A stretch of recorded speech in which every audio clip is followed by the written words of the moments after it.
starts again. Welcome to the Bone Zone. Come play the necromantic way. Welcome to the Bone Zone. Get killed for free, resurrect today. Sign your corpse at the sound of the tone. Kathleen welcomes you to the Bone Zone. Spin the wheel of how did I die? Was it poison blades or a ghoul nearby? Win fabulous prizes, a ribcage hat, a femur flute, a dancing undead. Don't you love the spooky thrill? You can volunteer or I can kill. Either way, it's all the same. You'll rise again, improved by pain. Don't fear the dark, don't fear your doom. I'll tuck you snug in your tomb, then snap your back. New bone, new tone, ready to serve in my cobblestone throne. Welcome to the Bone Zone, where dying's just the entry fee. Welcome to the Bone Zone, where skeletons dance professionally. Just sign your spine on the mercy loan. Kathleen welcomes you to the Bone Zone. Oh, darling, come closer. Yes, there. See this scythe? It's purely for flair. Necromancers don't kill, we pre-adjust. A bit of death, a bit of trust. You'll be fine. Probably, maybe. Okay. No, but it's reversible. Probably. Rise, rise, join my undead prize. March, march, march, till your joints go starch. Serve, serve in eternal bone reserve. When calls, obey the tone. Come on down to the Bone Zone. Welcome to the Bone Zone. You'll laugh, you'll scream, you'll moan. Welcome to the Bone Zone. Your corpse has never felt this at home. Once you're dead, you'll never be alone. Kathleen claims you in the Bone Zone. One little death, then you're good as new.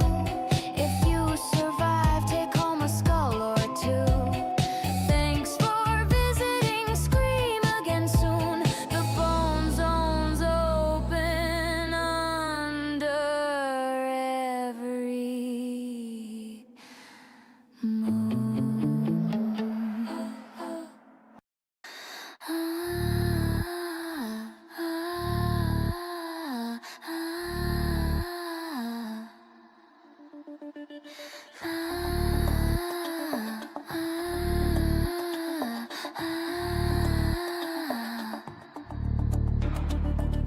Voices pile up without direction.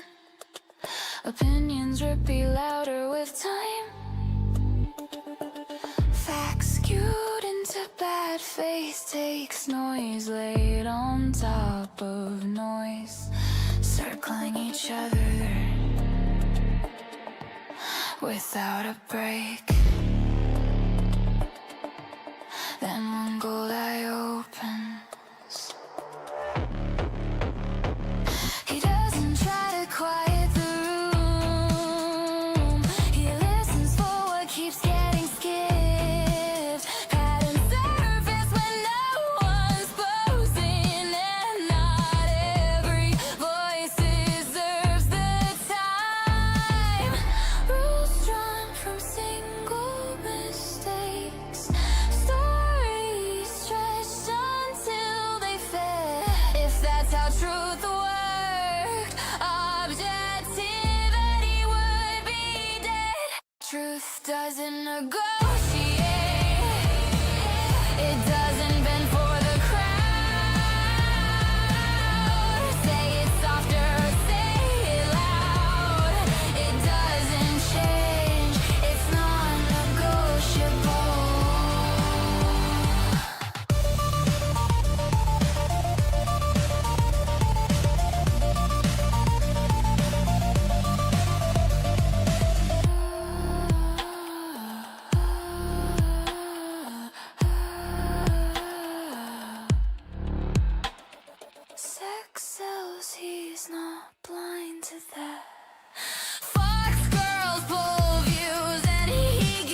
Only love the Lord no more.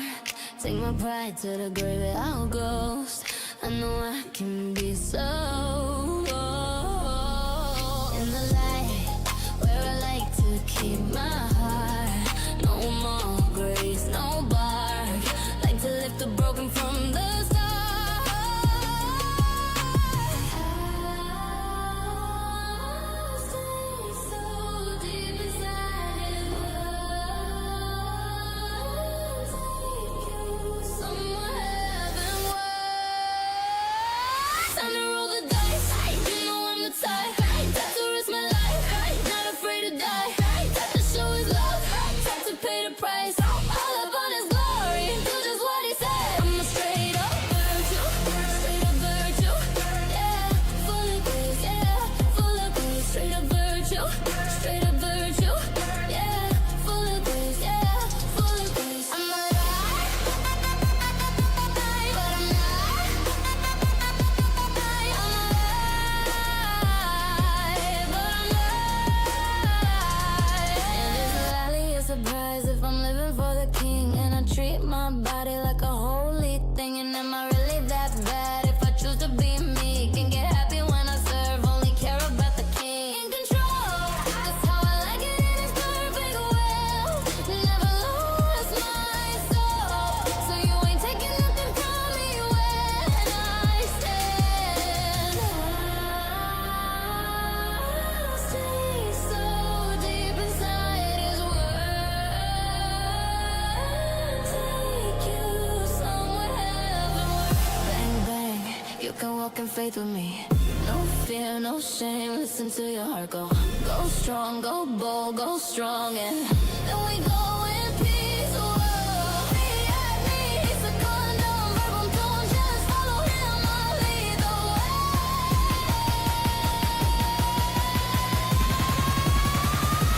Time to roll the dice, you know I'm the type. I'm a straight up virtue, straight up virtue. Yeah, full of grace, yeah, full of grace. I am alive, I am alive. I am virtue, but I'm more.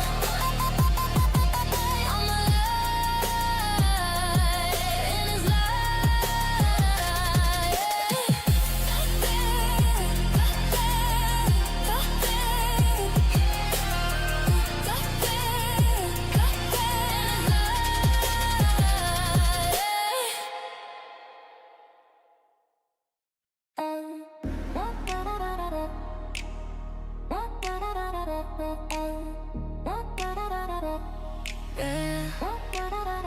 The boardroom buzzwords, facts we spin, new flag, new slogan, same old grin.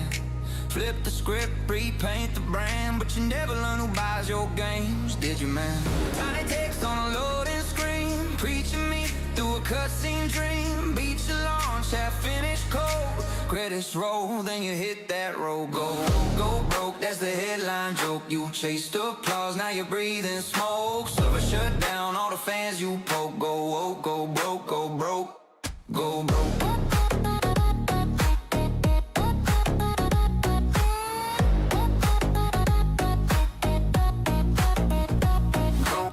Commence lock when the crowd got loud. You called them proud, you called them proud. It's a good written set, will ascend. Now the studio sales listed as the end. Pink slip stacked by the busted rigs. XX cash out and the tailored digs. On the block, one brave think besides, while the last step packs up and quietly cries.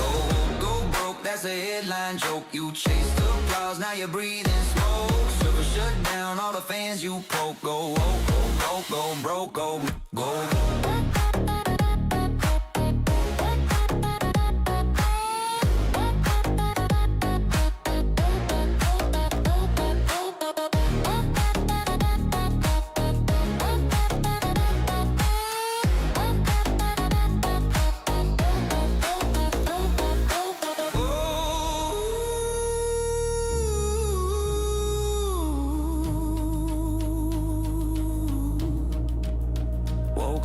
stars. Broke that you chanted like a spell, but it's bad faith math and it's easy to sell. It's greed plus spin, a scapegoat show. Blame those people so you don't look below. At the crunch, at the crunch, at the lies you spoke, while you laugh at the folks that your bosses broke.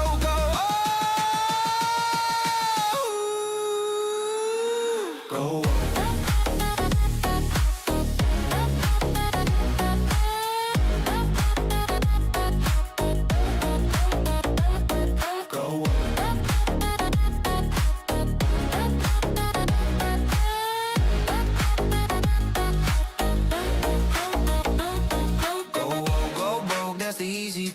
while the ones upstairs sail a golden boat. Down here we're tired of the same old hoax. Go, oh, go, whoa, go, row, row, row. Now fire the suits, that's a joke. Go, go, go.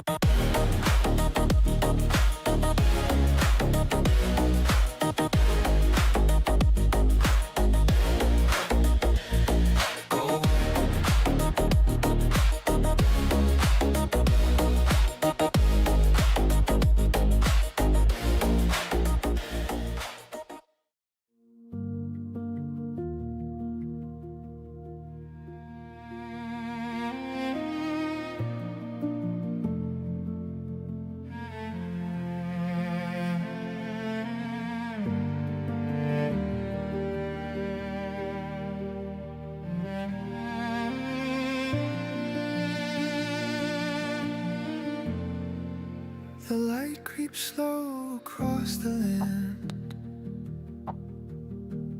wakes the soil with a gentle hand. The chill still clings but fades away as gold returns to break the gray. Oh, golden rise, so soft, so true. You paint the world in burning hue.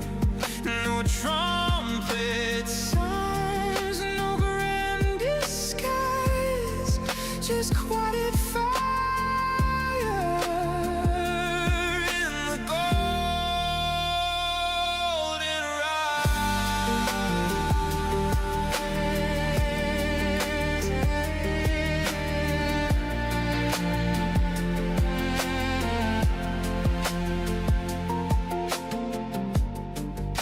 The trees still lean with winter's weight, but life moves on, it doesn't wait. The streams hum low, the crows still call, and morning clears the broken wall. Oh, golden light, so soft, so true. You paint the world in burning hue. No trumpet Sounds no grand disguise, just quiet fire in the golden rise, in the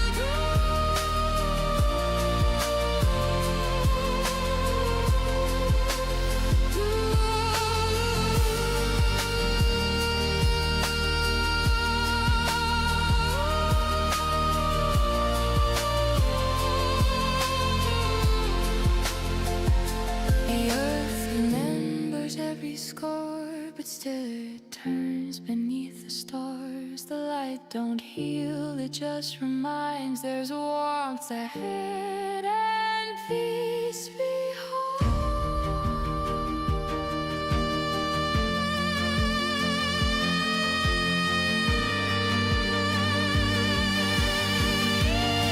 The air is soft, but clean and white. The cold still whispers, but can't hide. And as the dawn lit up by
slow across the land.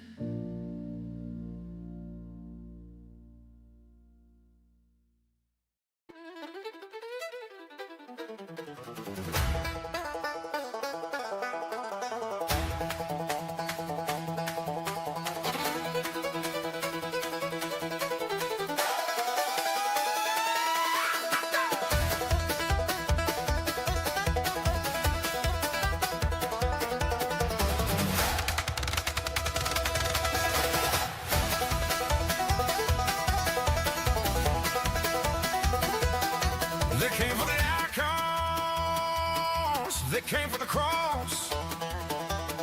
Told me renounce my Lord, count my life as a loss. But I've read the lives of the saints, how they sang in the flame. So I'll lift my voice higher and glorify His name. The ropes are tightening, the fire's burning bright. But joy unspeakable flows His heart tonight. Carry ransom, Lord have mercy on my soul, as I walk the martyr's highway straight into Your arms of God. Crystals and destiny, yeah, the tomb is empty still. I'll die for You gladly, my Jesus, if it's Your will. On the martyr's highway, where the saints have tried before. Only the altar call. What's up, Akno? We're about to get underway here in a minute.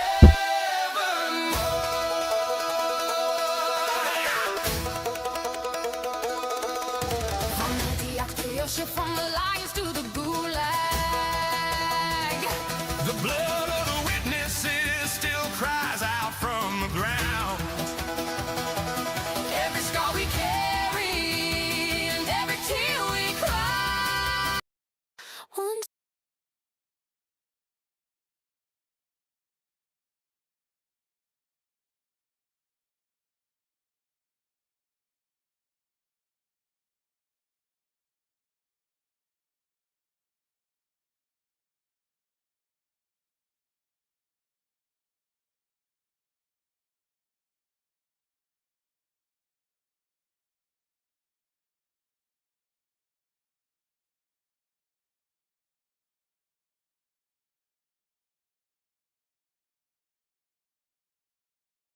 What is up, my brethren? It is Monday morning, and it's your boy Nightowl. We got some AI slop to get through, and I think I've built a pretty good news block for this morning. Some goofy shit, some relevant shit. We'll see how it goes. I shouldn't be muted. I have feed right here, so on OBS we good. But alright. This is gonna be funny because you're like the only one in chat, Akno. But we're gonna watch your video.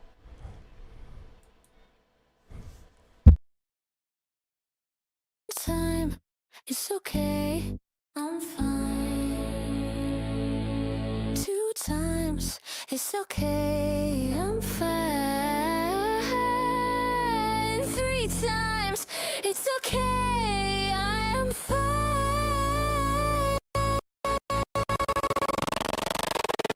4 times, not okay, I was lying. 5 times, please stop, I'm trying. 6 times, I'm not denying. Appreciate you, Akno. You a real homie. This really hurts. 8 times, this never works.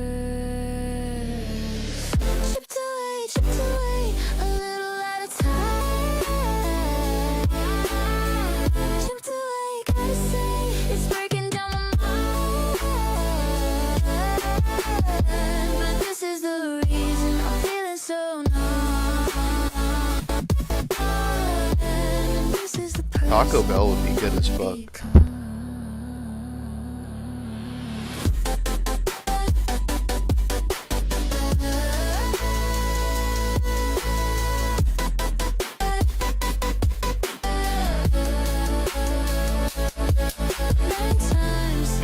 Visuals are crazy, man.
Deep breath for the day.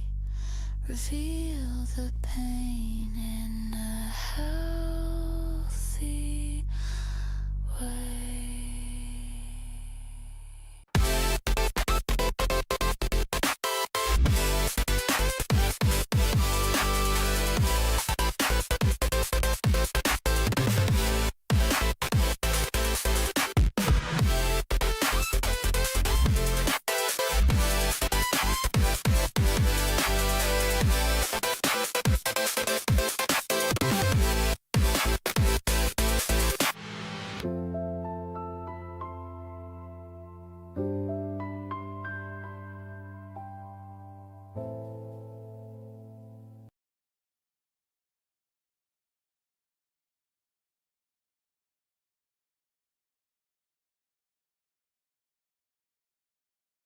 It's a good message at the end.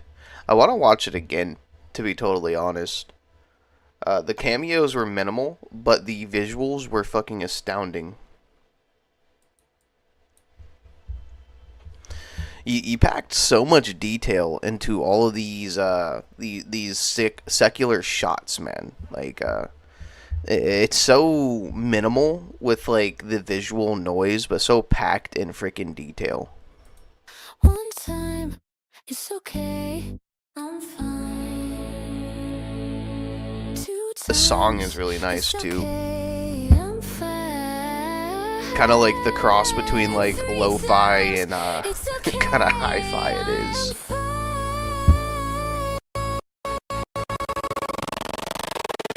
4 times, not okay, I was lying. Also, mad props for including nines. I love it when people include nines.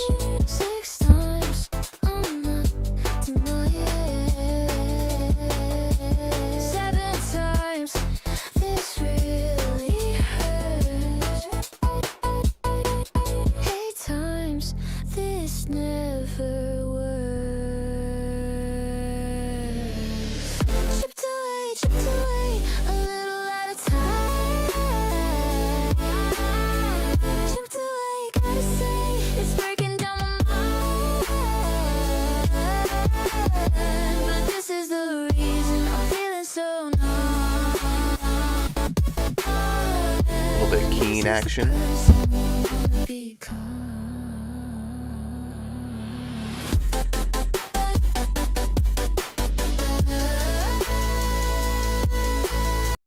See, like, I'm not too really versed in music theory.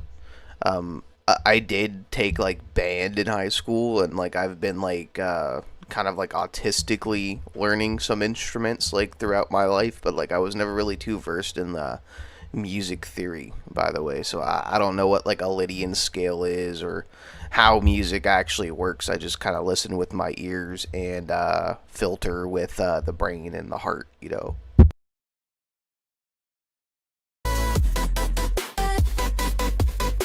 Grieving mango always looks crazy. 9 times it doesn't hurt. 10 times Honestly, I can tell with your production value that you used to be like, you used to do this shit for a living. don't feel a thing. 12 times, not even a sting. Tipped away, a little at a time. Tipped away, I say it's breaking down my mind. But this is the reason I'm feeling so numb. And this is the person I become. 13 times I've got to say.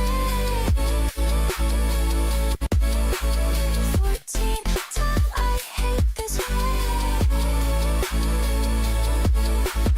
Being team 16 times need to feel. Exactly, horrible. Man has skill and talent. 16 times I need to heal. Deep breath for the day. Reveal the pain in a healthy way.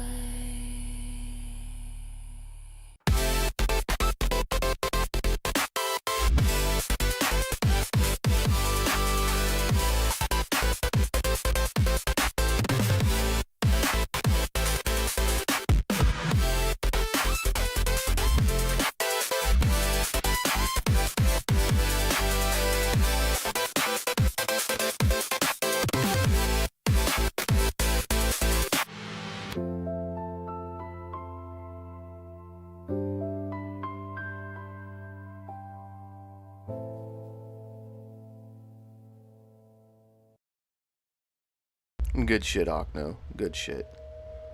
Oh, hang on. I'm gonna do a recorded reaction to this one because Dot Pocket put a lot of time and effort and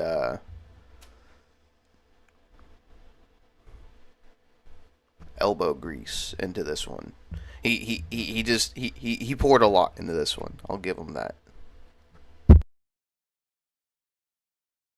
How's it going, everybody? It's your boy Nightowl.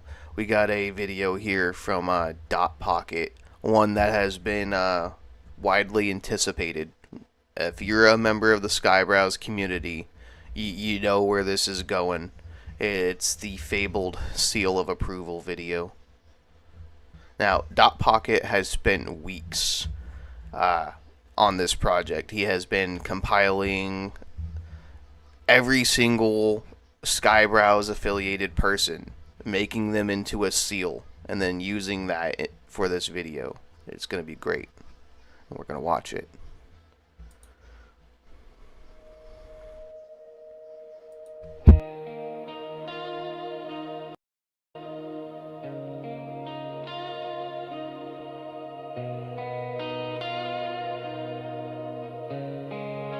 He lounged on stone, belly to the sun. Flippers play lazy, approval just begun. Banana are perfect, no rush and no demand. A nod from the deep when we don't understand. In the scroll's quiet hours, when doubt creeps in slow, that seal appears soft, lets the real feeling show. A seal of approval, rolling gentle and deep. Sky brows drifting where the wild ones sleep. Through slope and through shine, we carry the flame. One part, one current, calling each name. Our seal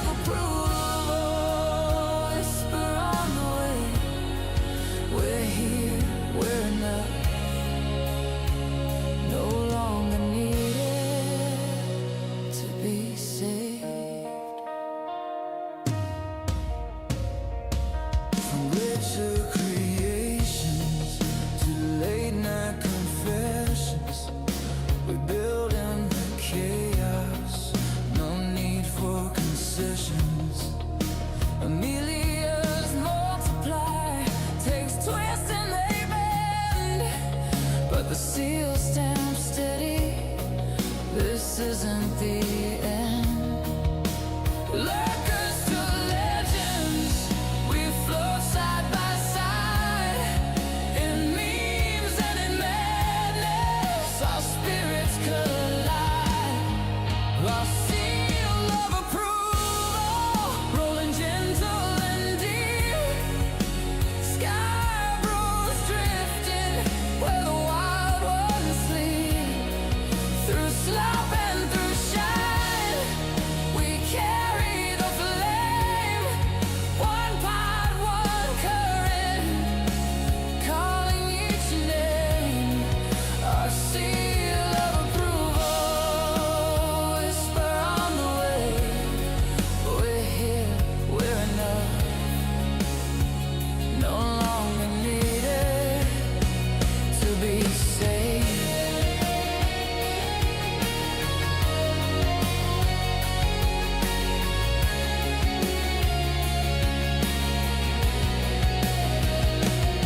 When the tide pulls hard and the laughs turn to wake, we send out the jiff, watch the circle remake. Off like a heartbeat low under the stars, reminding the broken, these waters are ours. Our seal of approval. Sky bros forever in the undertow. Banana curve fading into twilight's glow. Our little rebellion, steady and slow. Our seal of approval, calm as the sea. This family's forever. Just you, just me. Seal of approval.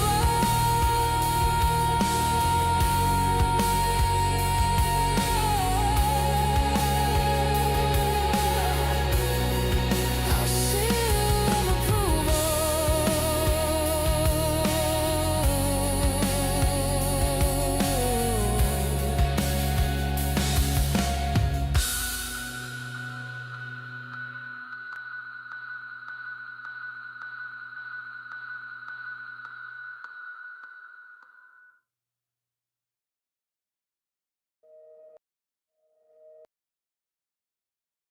Alright, so initial reaction. The shit's great. The song's great. The visuals are fun. I liked all the imaginative cameos.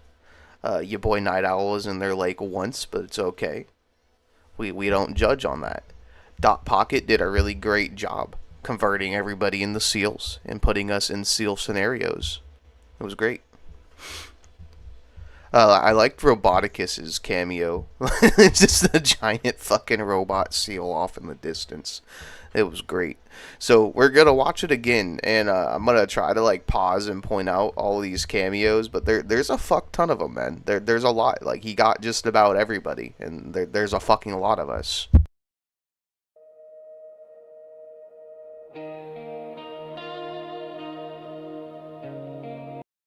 This is Dot Pocket's seal form. It's a little goofy looking, but Dot Pocket is a little goofy looking, so we'll give him credit where credit is due.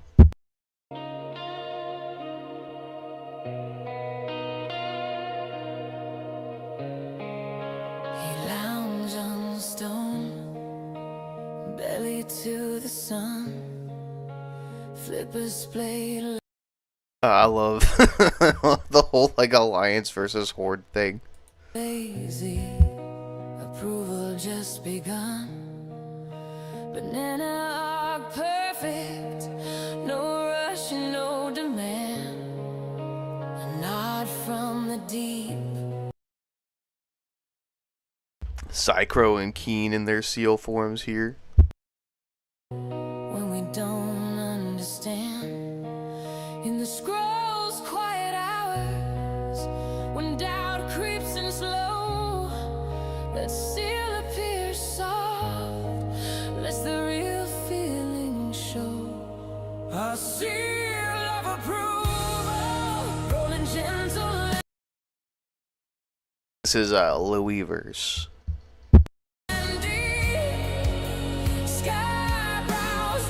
This is Gleeman, a resident slime. We got Lusty Lynx here as a seal.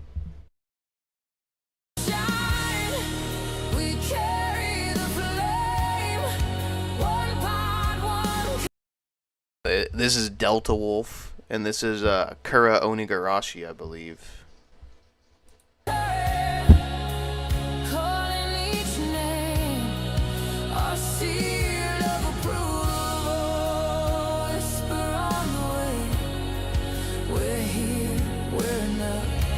We got Avted Fatash and Emperor Griffin Knight as seals. Look how cute they are. No longer needed to be saved from richer creations. This is Bupella and Blastbox. Late night confessions. And we got Ember and Intellectual, as always. We build in the chaos. This is Psychro's Commissar form. Feeble Mind and the fucking powder body pillow, bro. Like, the memes are real in this fucking community, man. Amelia's multiply. The Amelia seals. But the seal Powder. stands steady. This is Ben, our British Iron Man.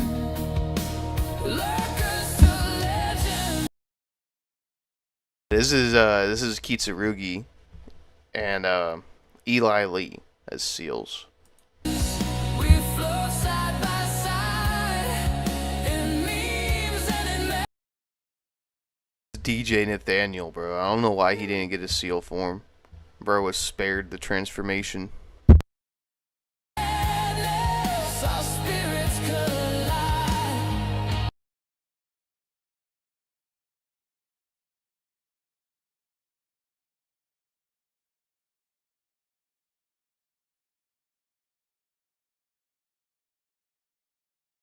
Our seal of approval. The fact that Eustace still had his cat tail while he was a seal was so fucking funny. I think that might also be Griffin. I could be wrong. I have no idea who that is, but I know that's Keeney.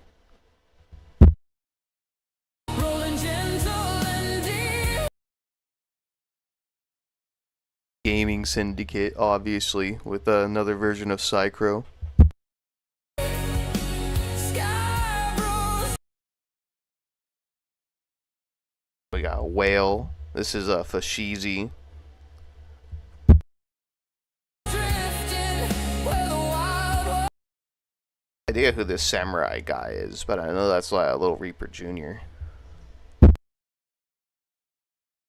What's up, counterintelligent? ones sleep through slop and through shine. Angry Duck Seal is honestly nightmare fuel. Pasta Seal is too, but like that's Eldritch. That's like some Cthulhu shit right there. I don't like it. We carry Oh, we got Nailith and Reaving Mango having their snacks. I love how these two are always paired together. the flame. One pot, one current. Kura and Father Lupus. Calling each name. Our seal of approval.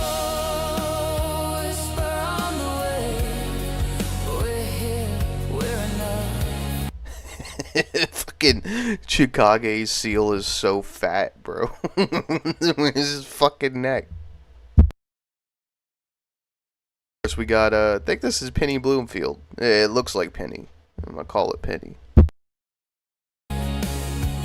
No longer needed to be saved. Got Leefu Leefu and her husband. Fucking Kaya in the overclocked expensive RAM.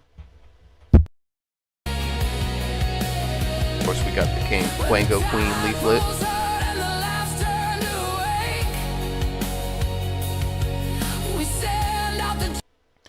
It's a Dawn, Halo, and Psychro again.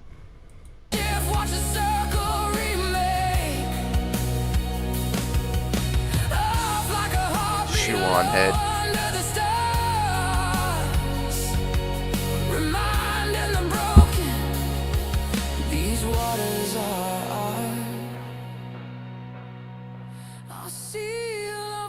More Louis verse.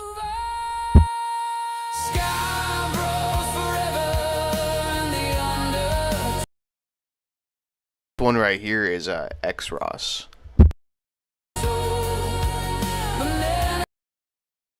They got Banana Juju. The Juju seal be looking cute, not gonna lie. Then we got Mizuki and Kirsche. These don't even look like seals, bro. They look like hamsters.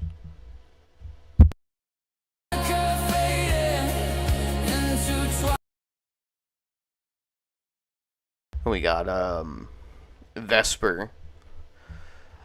Ah man, I know of these two, but I don't remember their names. I think this one calls her Avatar Dealer though.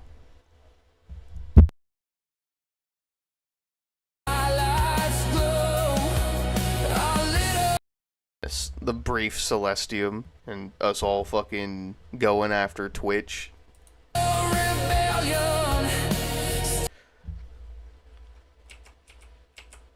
The brief Nightowl cameo. We got Ember Paradox too. The Ember seal looks cool as hell.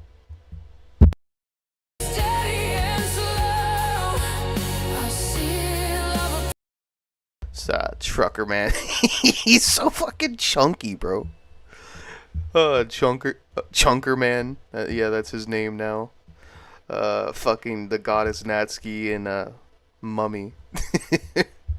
Fucking Chunker Man, bro. He's so huge.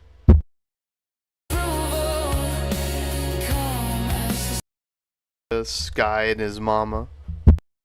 This family's forever. Just you, just me.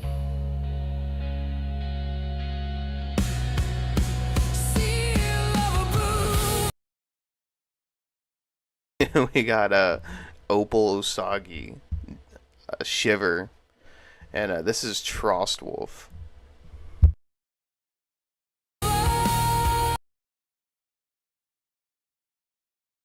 It's supposed to be Brian. Oh man, this is Pseudo. Forget this guy's name. And then we have Mavlook and Kivox.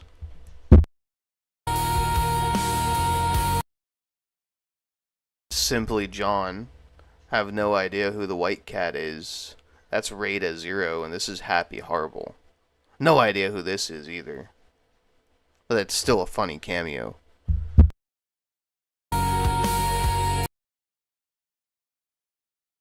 If I'm not mistaken, this is Silas. Not too sure who this is. This has got to be Underworld Femboy. And this is Rev and Straub.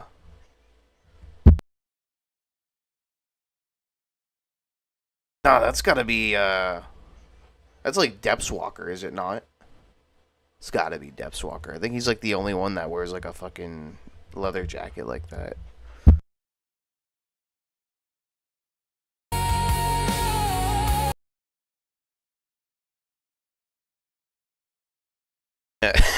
What the fuck is Cosmic Otaku so fucking fat? Bro. I think there's an Ocno seal back there. And that's Zayla. Is this like another, is that another Lusty Lynx? No idea who that is. This is Tommy. I think this is supposed to be, Rada Zero's, companion. No idea who these two are. Yeah, that's Kiss of Envy, is it not? Okay, yeah, I think that's Kiss of Envy, because I think I've seen their, little Master Chief, Mega Man, Doom mascot thing before. No idea who this is, though. Of course, we got Roboticus Seal in the background.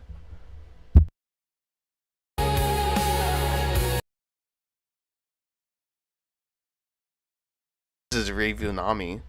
This is fucking, Runya and, Loxy Pop. Is this supposed to be, like, Pippa or something? And no idea who any of these two are.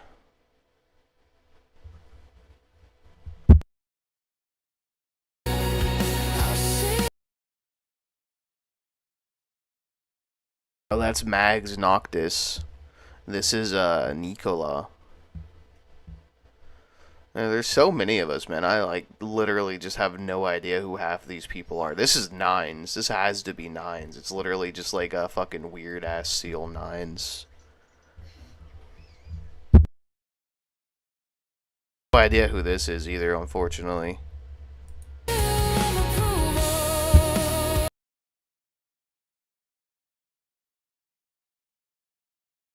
No idea who any of these fuckers are either. I think this is like Jared Glasspool, Dark Phoenix.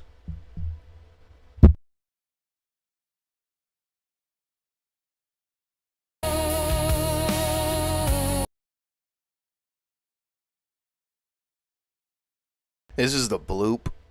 And this is, fuck. I had his name, it was just on the top of my tongue. Renegade Shuriken. Yes. Legitimately, like, no idea who the rest of these people are, though. I think I've seen some of his videos that he's done, I just don't remember his name right now.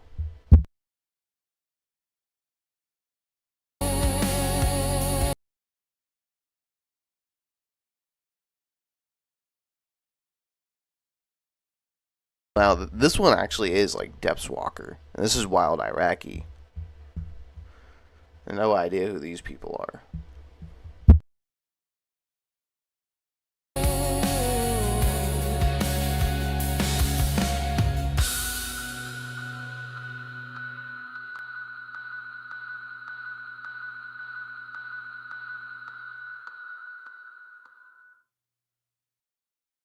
It just goes to show you how vast and freaking widespread our community actually is. Like, you're so big that you, like, just don't even keep track of all your members anymore.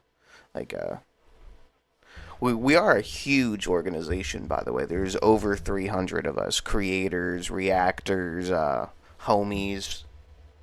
There's a lot of us.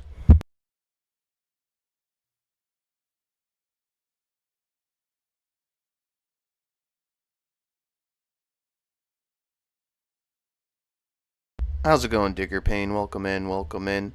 We just got done with Dot Pocket's latest video, Seal of Approval. I can't believe I haven't been subscribed to him yet. I swear I've seen some of his videos before on stream and reacted to them.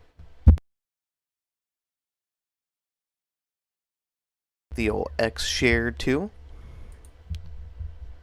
And if you're not already, go ahead and like, share, subscribe to Dot Pocket. He's a real homie.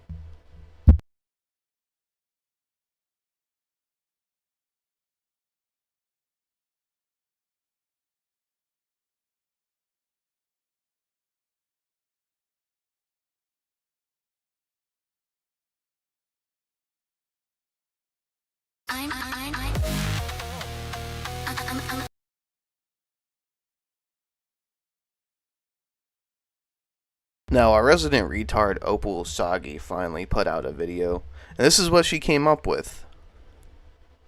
Can't say that I'm surprised, but we're gonna give it a watch anyway.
Of fucking course.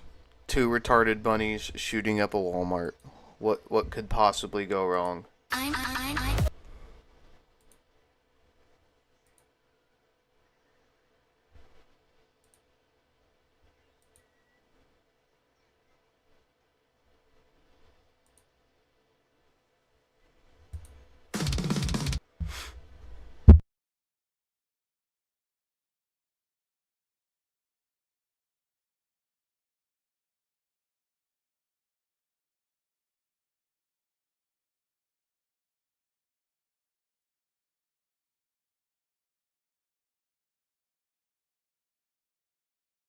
This is Fashizi's latest video. Hang on. I'm gonna record this one too. How's it going, everybody? It's your boy Nightowl. We got another banger from our boy Fashizi today. We're gonna give it a listen. It's a good 7 minutes long, by the way. Holy shit. How you doing, Pseudo? Welcome in. Welcome in.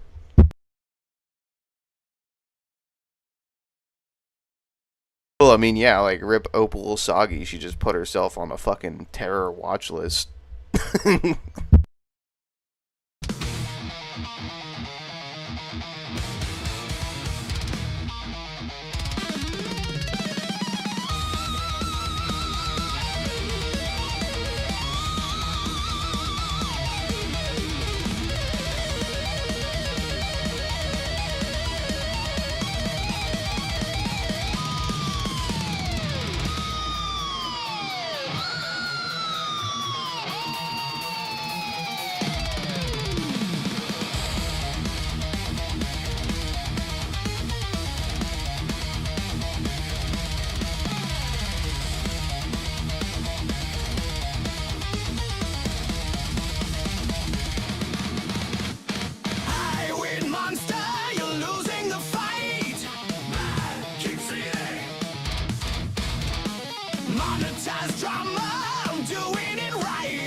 That you'll never solve. To the left city rising, the mask is a shield to the Lord of the Degenerates.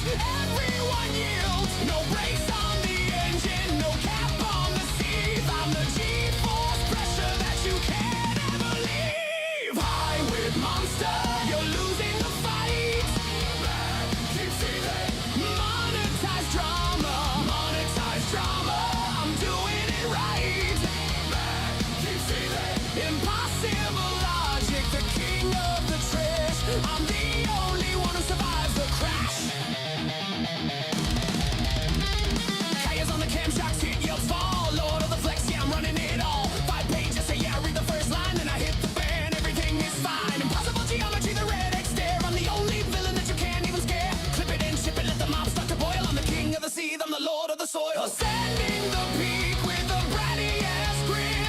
The harder you fight, the more that I win. No brakes on the engine, no cap on the seat. I'm the G-force pressure that you can't even breathe. Highway monster, you're losing the fight. Hangman, keep seething. Monetize drama, monetize drama. I'm doing it right. Hangman, keep seething. Impossible logic, the king of the trash. I'm the only one who survives the crash.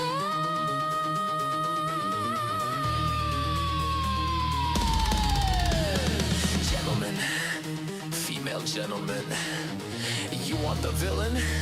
I'll give you the best. A technical marvel, a logic-based test. Every thread that you start is a step to the throne. Kaya's judging your soul while I'm holding the phone. I'm the problem you love, I'm the mess that you need. I'm the only one fast enough to take the lead.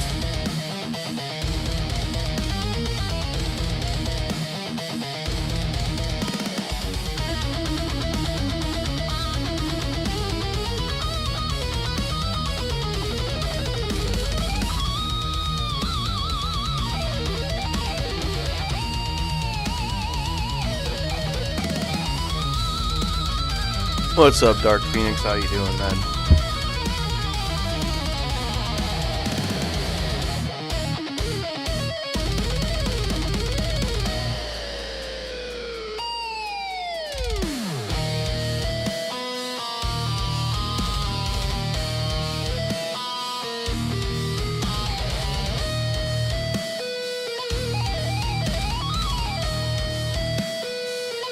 Alright, for cheesy.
Impossible logic, the king of the trash. I'm the only one who survives the crash.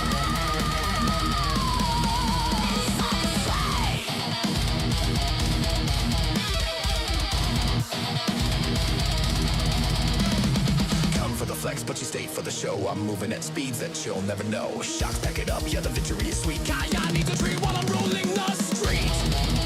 Lord, knocks a door.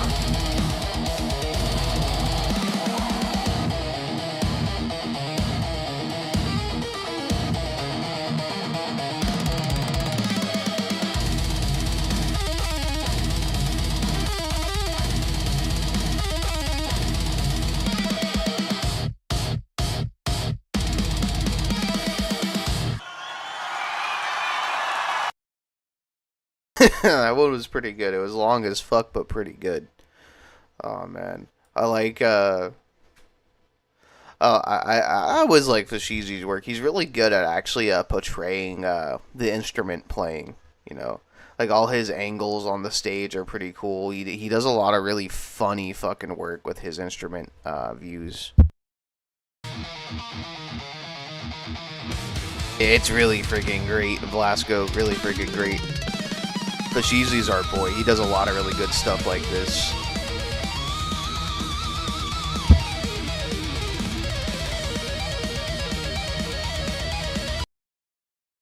Rev's like the resident DJ mixer now. You know, we got Asmongold on stage on lead guitar, fucking Nux on drums, Leaf on bass, Kirsche on rhythm.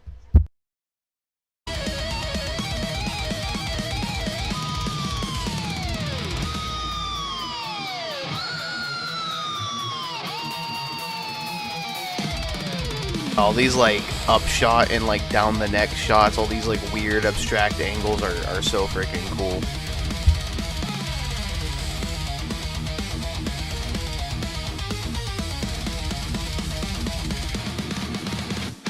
Highway monster, you're losing the fight.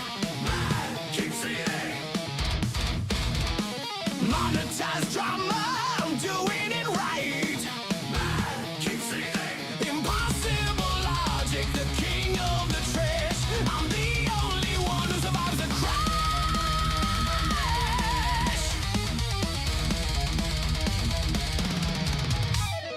Overclock the ego, keep the logic tight. I'm the toxic king in the blue-white light. Hussins in the mansion, stalling out the stream while I'm an undeniable digital dream. Red X vision on a porcelain face. I'm the only unit that you can't replace. Fun learning about China. I'm the only problem that you'll never solve. I love all the little small cameos like Luxty Links and freaking Nuxanor. These are all fucking quangos. We got fucking Naira's lame gay ass. We got fucking Jackson's lame gay ass. I think these are butt buddies Hassan and Destiny. No idea who this loser is. Let's go back a little bit because I saw some other things. Nux and his jet. There's Lusty Links right there. We got fucking Nailith and Keeney the Hound. I think these is Keeney the Hound's work. Could be wrong. Logic dissolves. I'm the only problem that you'll never solve. The last city rising, the mask is a shield to the lord of the degenerates. Everyone yields. No brakes on the engine, no cap on the seas. I'm the G-force pressure that you can't ever leave. High with monster, you're losing the fight. Keep seeing. Monetized drama, I'm doing it right. Keep seeing. Impossible logic, the king of the trash. I'm the only one who survives the crash. Kaya's on the camshocks, hit yields fall. Lord of the flex, yeah, I'm running it all. 5 pages, say yeah, read the Gotta love the obligatory Kaya cameo. This shit's funny too because you got like just Banana, Juju, and Silas in the background. There's me, Keen, and freaking Gundam for some reason all having a conversation. No idea who this guy is because you can't see his face. first line, then I hit the fan, everything is fine. Fucking feeble drinking his coffee while everything burns down. Shit's great. Impossible geometry, the red X stare. I'm the only villain that you can't even scare. Clip it and ship it, let the mob start to boil. I'm the king of the sea, I'm the lord of the Plea ball, by the way. soil. Ascending the peak with a bratty ass grin. The harder you fight, the more that I win. No brakes on the engine, no cap on the seat. I'm the G-force pressure that you can't even breathe. High with monster, you're losing the fight. Man, keep seething. Monetized drama, I'm doing it right. Man, keep seething. Impossible logic, the king of the trash. I'm the only one who survives the crash.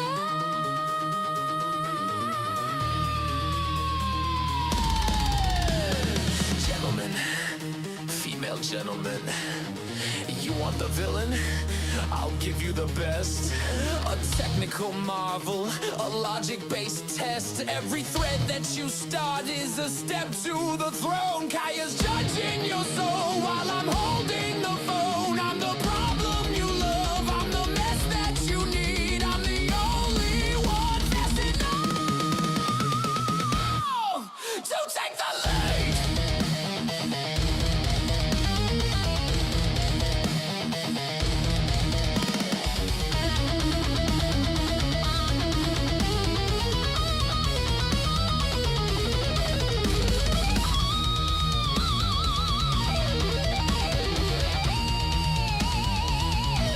All these guitar shots and the fucking instrumental shots are fucking nutty. I love what Fashizi does with this shit. He's so damn consistent, too, all the time. Every single video he puts out is the same way.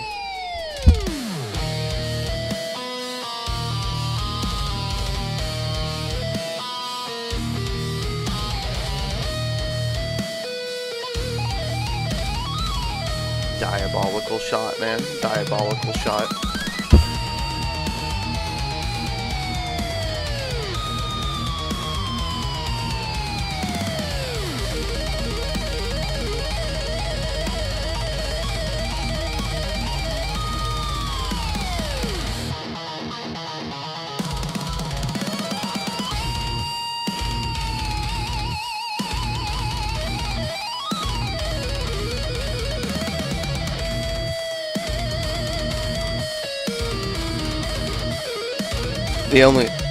The only advantage of having my 3D model back is I get to do my OG dance.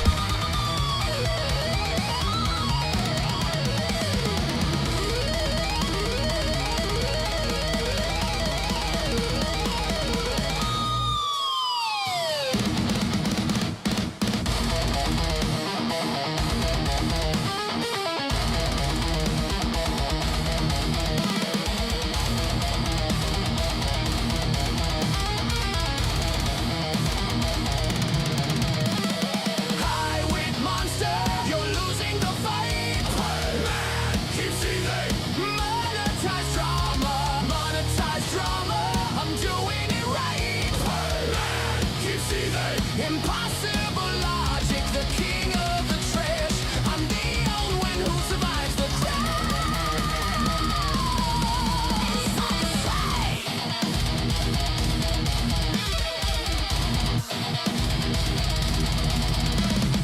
Come for the flex, but you stay for the show. I'm moving at speeds that you'll never know. Shots back it up, yeah, the victory is sweet. Kaya needs a treat while I'm ruling the street. Lord, knocks a norm.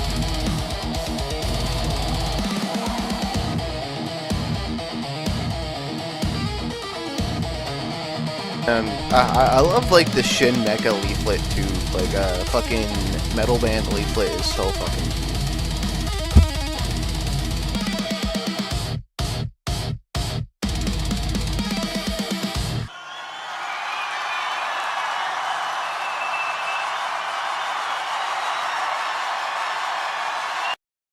Good shit from Fashizi as always, man.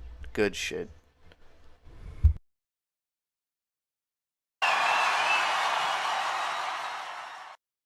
One time.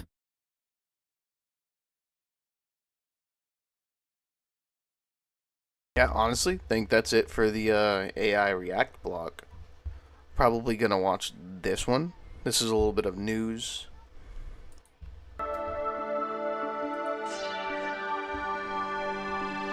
Hey guys, welcome to the Liberal Hive Mind, a channel solely focused on exposing the abundant hypocrisy of the left. And of course, here's the meme of the day, brought to you by 5mind.com. Well, so much for the doom and gloom negative narratives. You know, the other day, Trump's press secretary, Caroline Leavitt, said this. Do you have any comment on the MAGA influencer divide on the Iran war? It seems like everyone acts, everybody's going at each other. Any message to both sides of the aisle? I would just remind people X is not real life. This president lives in the real world. And with respect to MAGA, President Trump is the leader of MAGA. He's the creator of the MAGA movement. And there is nothing more America first than taking out terrorists who have maimed and killed our own servicemen and women, who chant death to America and who pose a threat to the homeland. And so President Trump is a leader of the peace through strength foreign policy doctrine. He attempted peace through diplomacy exhaustively and extensively with the rogue Iranian regime. And so they have been struck with the strength and the sheer might and will of the United States Armed Forces. And President Trump has proven he's a man of his word. She used the line that we've been saying for years, that X is not real life. Yeah, like, you can only negotiate so much with these people, and I don't even really agree with negotiating with these people, but you can only give motherfuckers so many chances before you just gotta kind of do something more decisive about it besides, you know, just a stern conversation. A lot of people don't realize that shit, like, and they're all the retards who just do whatever the fuck they want. They'll have kids and not raise or teach their kids any type of right or wrong. It's all those fucking lawless fucking rejects that can't be held to any standard or account that think like that. And she was subsequently clowned for this. That clip certainly made the rounds, but fast forward 2 weeks and it appears as though, once again, the Trump administration is experiencing yet another moment of absolute vindication. And I'd argue it's vindication on multiple fronts. Pretty much every single negative narrative that the media has been pushing relating to President Trump's actions in Iran has been crumbling in real time. And that's the overarching topic for this video. Let's tackle a couple of those narratives as we continue to get more up-to-date information. Here's basically what the lamestream media refuses to tell you. Let me show you guys exactly what's going on. We got some stuff to get into, so let's roll the tape. All right, folks, so let's start off with polling data. We've got a poll here from Politico/Public First. The question being asked is, do you support geezer? or oppose Israeli strikes in Iran, including the killing of Khomeini and hitting nuclear sites? Well, the spread's pretty evident now, isn't it? Among all United States adults, support sits at 43%, opposition at 33%, and neither sitting at 18%. Yet if you listen to people on social media, it's not even close. No, they make these grandiose claims as if no one agrees with this, not even MAGA. And that, of course, leads them to the conclusion that MAGA is dead, fractured, falling apart. I mean, look at the opposition for MAGA Republicans, sitting at 2%. Does that seem like a major controversial issue that's tearing this administration apart? Of course not. And let's not forget, it's frickin' Groundhog Day. We've been through this crap a million times. They said the same thing following his initial strike on Iran's nuclear facility that happened back in 2025. They said the same thing after the Venezuela operation, right? Supposedly picking up Joe Biden's... I feel like a lot of us actually agree with what's going on. It's just like we don't agree with the methods, right? Like a lot of us really do need or think we need to get rid of the terrorist cells, right? Like we need to get rid of fucking Islam. We need to get rid of the terrorist cells. We can't live with people who think it's okay to send their son into a Walmart with a fucking bomb strapped to their chest and blow themselves up for Allah and the 72 virgins, right? Can't live with that shit. So a lot of people agree with the shit. I imagine a lot of leftists even agree with the shit too. They just can't really verbally say they do because they'll get lynched by their own friends. $25 million bounty on Maduro was somehow a betrayal of... No, I definitely think it should have just been handled a lot more quickly and decisively, right? Like, we went in, we scooped up Maduro and fucking left, right? Like, what was stopping Trump from doing that with the Ayatollah, right? Like, the dude literally parade around the place like he owned it, which, he did, but... Yeah, like, we could have done a lot cleaner of a job, right? We really could have. Like, even if it required, like, a really brief, massive mobilization, we could have swept this really fucking easily if we tried hard enough. MAGA. It was going to lead us into another destabilizing, endless war, and now they're doing the same thing. All of it is a fantasy, and it's predicated on multiple false narratives. MAGA is not fracturing. This was not a betrayal of the MAGA base. MAGA certainly doesn't feel that way. It's not an endless war. It's not another failed Middle Eastern operation, at least as we're seeing it right now. Is it the greatest thing ever? Should we be celebrating at another conflict? Probably not. But the point is, the hysteria is clearly not meeting the moment, and it's not representing reality. And also keep in mind, this is from Politico, not exactly Donald Trump's greatest pollster, and even they are showing something very different from the narratives that are mostly circulating online. And I gotta tell you, watching the 180 has been pretty fascinating. Not exactly surprising coming from the left, considering if Donald Trump one day comes out in favor of oxygen, well then all of a sudden, Democrats will start refusing to breathe. But it's been decades and decades of Republican and Democrat politicians warning about Iran. And not just Democrat and Republicans, but politicians across the Western world. Iran cannot get a nuke. You've heard it a million times. They're the greatest state sponsor of terror, the biggest danger, the biggest destabilizing factor in the Gulf and in the region, in the world possibly. Certainly on the issue of terrorism. But now that Donald Trump has taken action, all of a sudden they went from hawks on Iran to Iranian apologists and Iranian propagandists. It's very telling. And clearly a lot of this is political. A lot of this is anti-Trump for the sake of being anti-Trump. And it's been really fascinating to observe people. And the mental gymnastics has been been really fascinating to observe. Again, like I always say, I get a general aversion to war. I guess skepticism of foreign conflict, or not following the mistakes of neocons of the past. But some of this goes well beyond that. I mean, some of the claims are just incredible. There seems to be an active effort from so many of these individuals to suggest that actually Iran is very much a benign state, that they didn't have any of this coming. You know, I was listening to Joe Kent the other day. Obviously, his resignation has been dominating the headlines, and he said this. Was Iran on the verge of getting a nuclear weapon?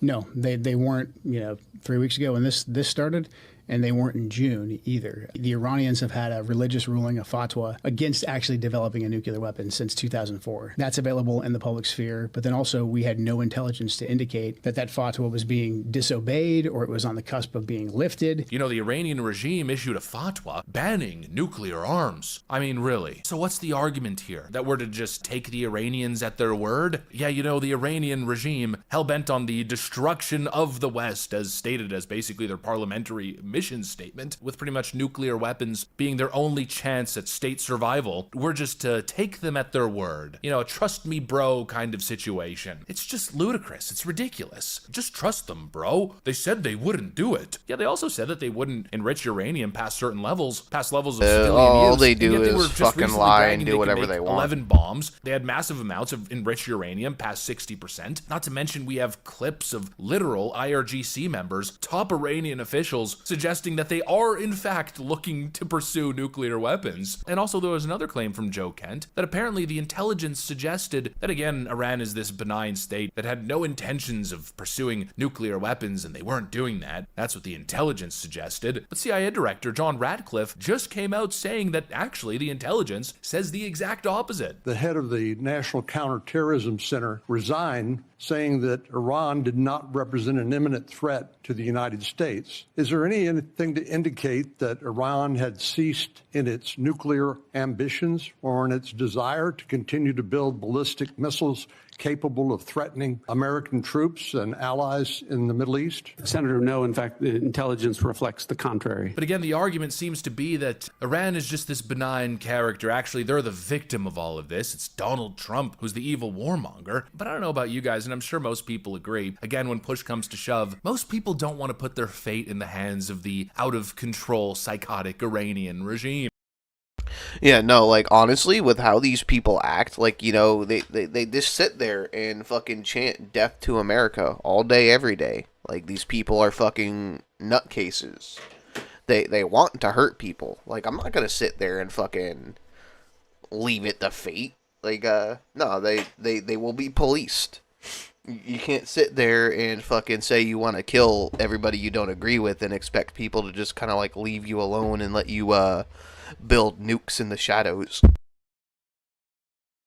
Most people don't want to chance the Iranian regime possibly getting their hands on a nuclear bomb. And it appears the more time goes by, as people are sobering up on these topics, the polling data is in favor of President Trump. Oh, and I also forgot to mention this in relation to Iran supposedly being this benign state that poses no threat to world order. We got this headline: Iran makes chilling threat to target tourist sites worldwide as spring break kicks off in the United States. Yeah, let's trust the regime that's threatening tourists, random innocent civilians. And please, let's not be naive enough to suggest that this isn't a real, credible threat, as already we've seen a good portion of their military strategy in response has been targeting innocent civilian targets. At this point for me, it's kind of like a pick your poison kind of situation. Again, we don't like war. War bad. I get that. It's not something you want to see, especially fighting foreign conflicts so far away from the American homeland. But you know what I dislike more than foreign conflict? Islamic radicals hell-bent on world domination, getting their hands on dirty bombs, or them putting themselves in a position where all of a sudden they have that nuclear arms deterrence and we're now in a way at their mercy. Could you imagine how much the world would change if Russia, China, North Korea, and Iran all possessed nuclear weapons? I don't know about you guys, but that's a world that I do not want to see. And again, my faith in this president in a lot of ways kind of supersedes all. I just have to believe that they were working with up-to-date intelligence, suggesting that the Iranians were on the verge of something dangerous, and so the president felt as though he had to act. And I can't speak the future outcomes, but I'll tell you the current outcome of seeing the Iranian regime basically leveled, their military capability completely obliterated, one Islamo-fascist tyrant after another being friggin' Thanos snapped. I want to be outraged. Oh, it's so fun, you know? It's fun to be outraged, to be a contrarian, to be countering the prevailing narratives and thought, but I just can't get myself to do it because I agree with it too much. And I don't apologize if that offends you. And honestly, I'm inclined to believe that a majority of people either agree with me now or will eventually agree with me. The polling data certainly seems to be moving in that direction. Trump's 10 points ahead in approval on the issue, and you gotta understand that's a pretty massive number considering how the mainstream media has been covering this whole ordeal. You turn on the TV and it's Donald Trump has failed. The Iranians are running circles around him. The Strait of Hormuz is a complete disaster. All of it is pretty much fake news. It's a bunch of fear-mongering crap. They're obviously pushing anti-Trump narratives, and yet despite that environment, the numbers are positive. Well, as per usual, we've been through this rodeo before. As the hysteria spell that the mainstream media has casted on so many people as it starts to dissipate, the numbers will likely get better. And I'm just now realizing we're pretty deep into this video and I haven't even addressed the second point, so I guess let's just do a hard segue there. Now, addressing the next point of hysteria, the topic that we've been hyper-fixated on for the last week or so, the mainstream media has been adamant that not only does Donald Trump not have support of the American people on this operation, but he also doesn't have support from our allies and our NATO allies. And of course, you saw a little glimpse of that. You saw some posturing, especially from the Spanish Prime Minister, who I gotta say is probably the biggest loser I've ever been exposed to in my entire life. But again, America was supposed to be ditched and isolated. Yeah, how did that play out? European nations were supposedly not helping Trump. Well, we learned yesterday that's not true. They're pretty much all stepping up to the plate. And now they're taking it even a step further, as reports are now indicating that the United Kingdom has greenlit the United States military for using strategic island of Diego Garcia and RAF Fairford to carry out strikes on Iranian missile sites that target shipping through the Strait of Hormuz. So we went from the UK wants nothing to do with this to now they're helping in the Strait of Hormuz and even allowing Trump to use their military bases. And it goes well beyond that. In fact, even the most Trump-deranged country seems to now be joining as well. Of course, I'm referring to the woke land of Canada. Last week, Prime Minister of Canada, Mark Carney, hit us with this. Canada's policy is clear.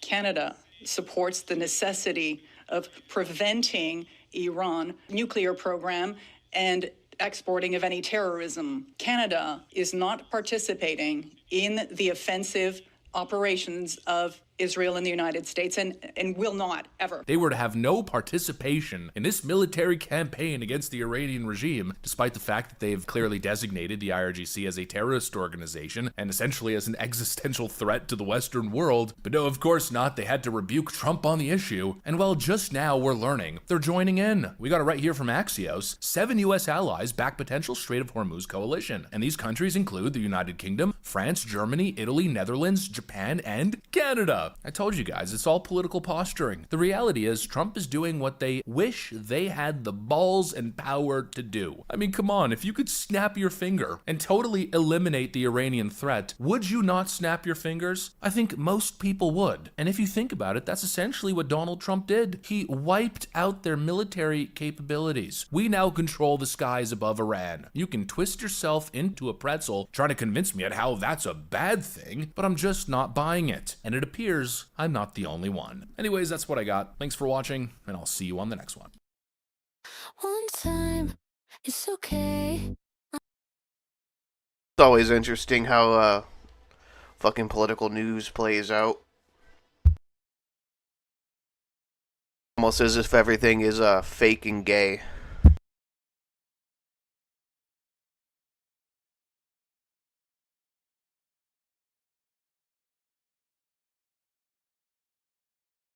Everything is indeed fake and gay. Alright, I'm going to take a little intermission, go grab a drink, stretch my legs. I'll be back here in a second.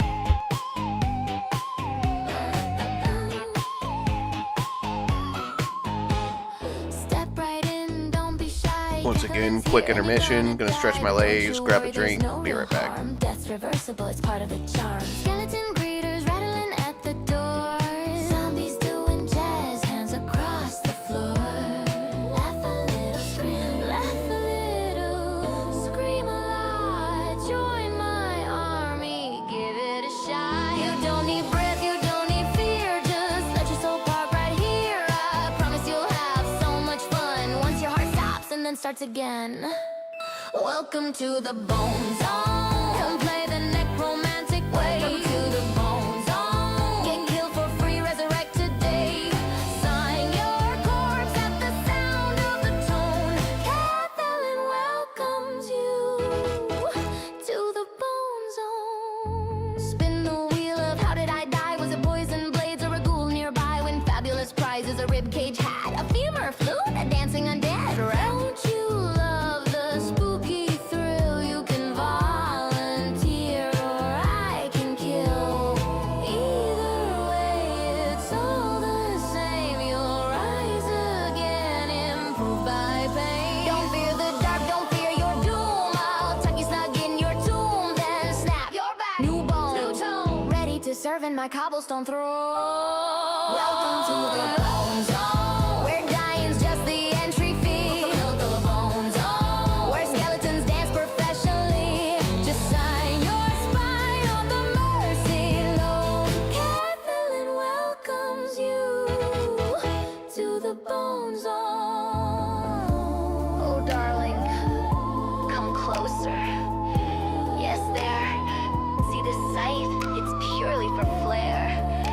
Necromancers don't kill.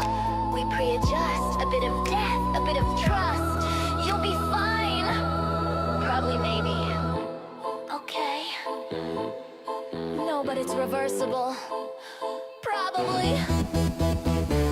Rise, rise, join my undead prize. March, march, march, till your joints go starch. Serve in eternal bone reserve. When calls, obey the tone. Come on down to the bone zone. Welcome to the bone zone. You'll laugh, you'll scream, you'll moan. Welcome to the bone zone. Your corpse has never felt this at home. Once you're dead, you'll never be alone. Kathleen claims you in the bone zone. One little death and you're good as new. If you survive, take home a skull or two. Thanks for visiting, scream again soon. The bone zone's open under every moon.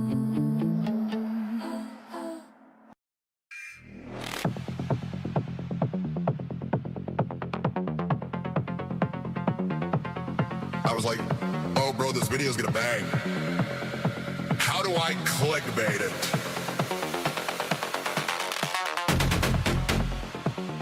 I need a 1 out of 10 video.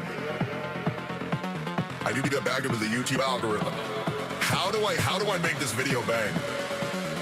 How do I clickbait it? I lost her.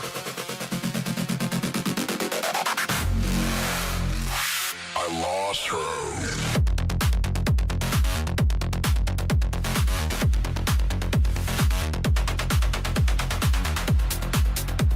I actually copied Miska's video on Maya. The video banged too.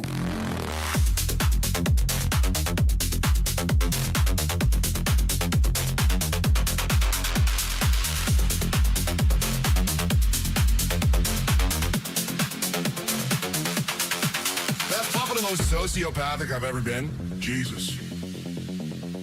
I was so detached from reality. Because like all I really cared about was like anime girls at that point. I don't really give a fuck that much.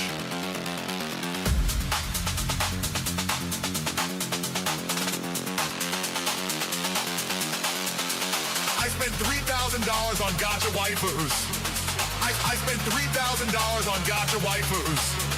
I spent $3,000 on gotcha waifus. Too late for that, geezer. I'm already back.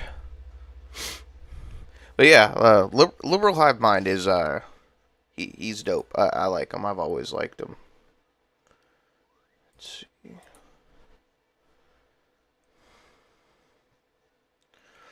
Brock, no, what is this?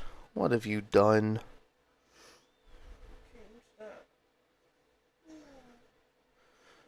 You're lucky I caught this, bro.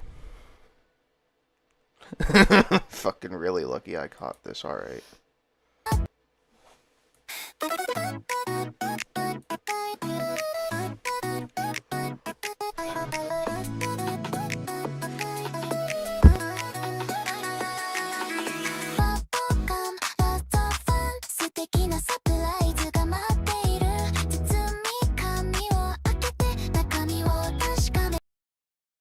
Alright, my man's playing already into the J-pop fucking idol music. He's already fucking got it on lock. This feels targeted.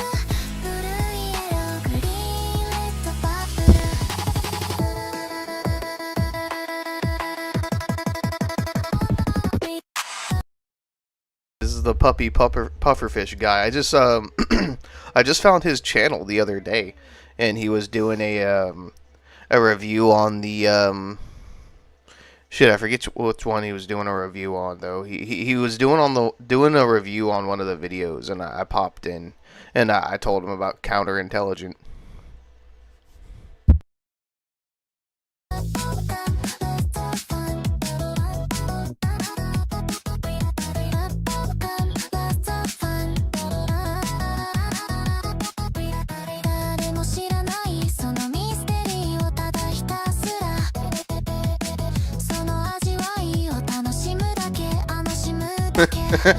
Rip Eustace.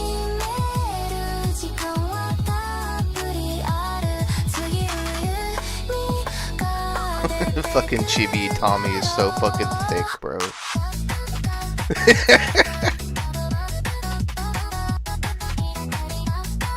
Rip Gleeman.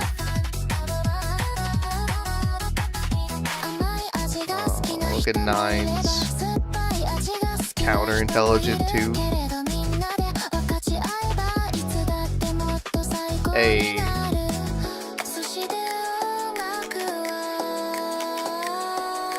This would be me and Brian, bro.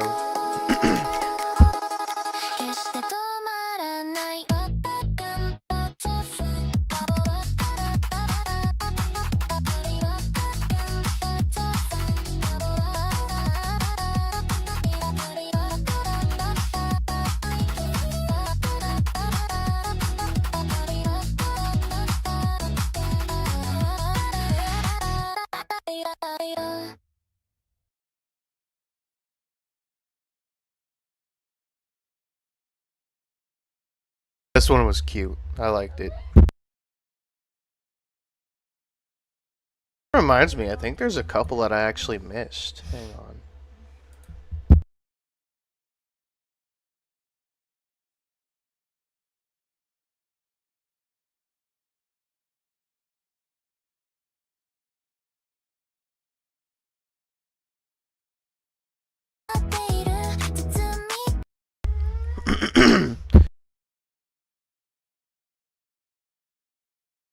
Bro, you got something? Yeah.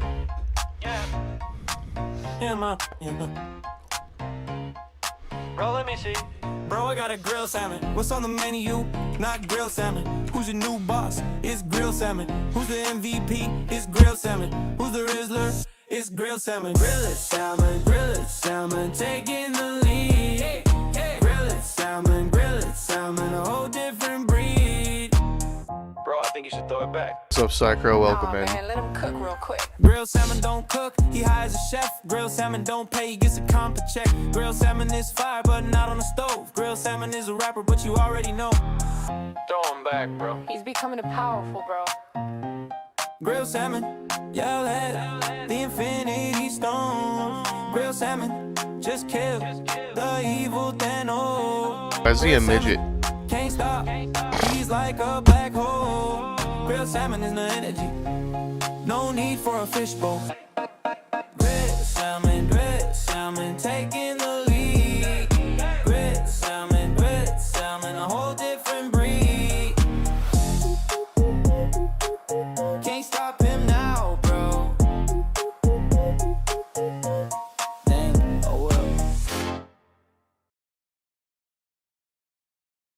Fuck you, Okno. That shit was stupid.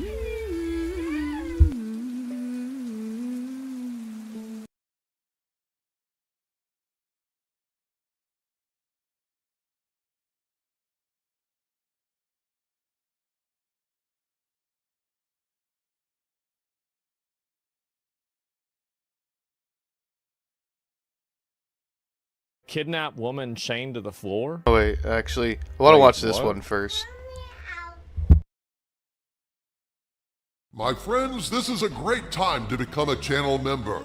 Every week now I'm posting uncensored videos exclusively for my channel members, along with custom emojis and live streams from members at the Archvillain level where you get to talk to me directly. Please consider supporting this channel by clicking the link in the video description and joining us in our fight to save pop culture. And also, check out our Patreon and Subscribestar pages for exclusive content you won't find anywhere else, including Harvey Cthulhu's insane podcasts, photos of my vast toy collection, and members at the Legionnaire level. You know what the funny thing is about the whole like lemon pound cake thing, right? Is like I've always loved Afroman's music. Like Colt 45 was one of like my favorite anthems like as a kid.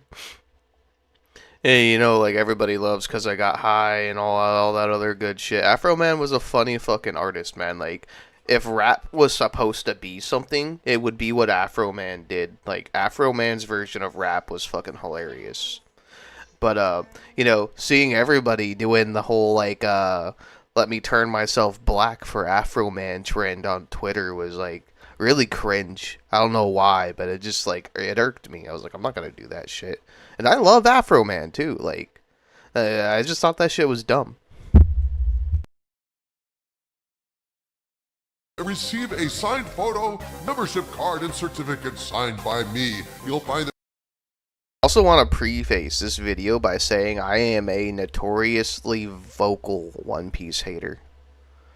I hate One Piece, like with a burning passion. Like if I could just snap my fingers and erase it from existence and erase it out of everybody's memories, I would without hesitation. Patreon link in the video description as well.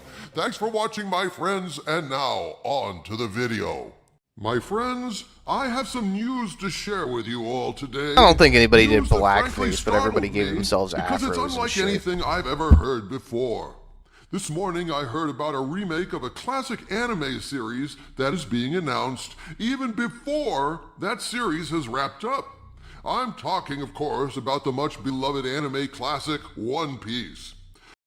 Like I literally hate the idea of this. If they fucking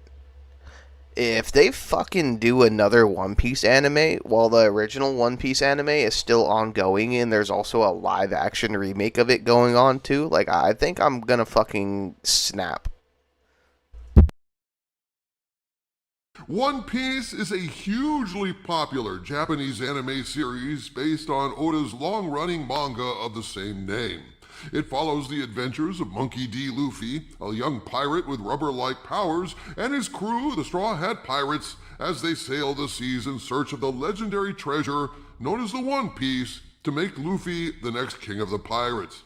The anime is produced and has been produced for a long time by Toei Animation and has been a cornerstone of shonen anime for decades, known for its longevity, emotional highs, as well as some slower pacing in filler or stretched arcs, but more on that in a minute. One Piece premiered on October 20th, 1999 in Japan on Fuji Television, which means the series has been running for decades. Decades of beloved content, my friends, and as of the end of 2025, before the current hiatus, the series had reached... No, actually, it's more of like Usopp is my sleep paralysis demon. Like, I hate Usopp. Like, Usopp is the only reason I hate One Piece. I'll be totally honest. Like, I hate his character design. I hate a lot of the character designs of One Piece, but Usopp was, like, the last straw for me. I was really into it, like, the first couple episodes. Like, I liked Luffy. Luffy was a funny character. Zoro was really cool, too. Like, the way they introduced Zoro was pretty cool. I liked the kid, the fucking kid that joined the Marines. I forget his name. What was it? Like Cody? He was a funny character.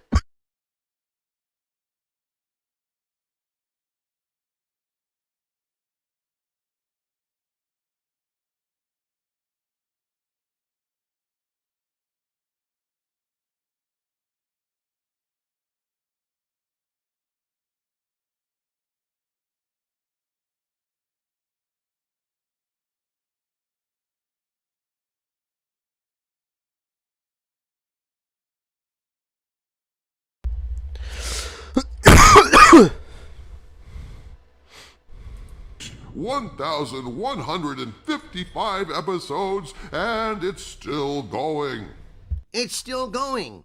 And yet now they're talking about doing a remake of this very anime. Are they crazy? Is there rioting in the streets over this news? Because it seems insane.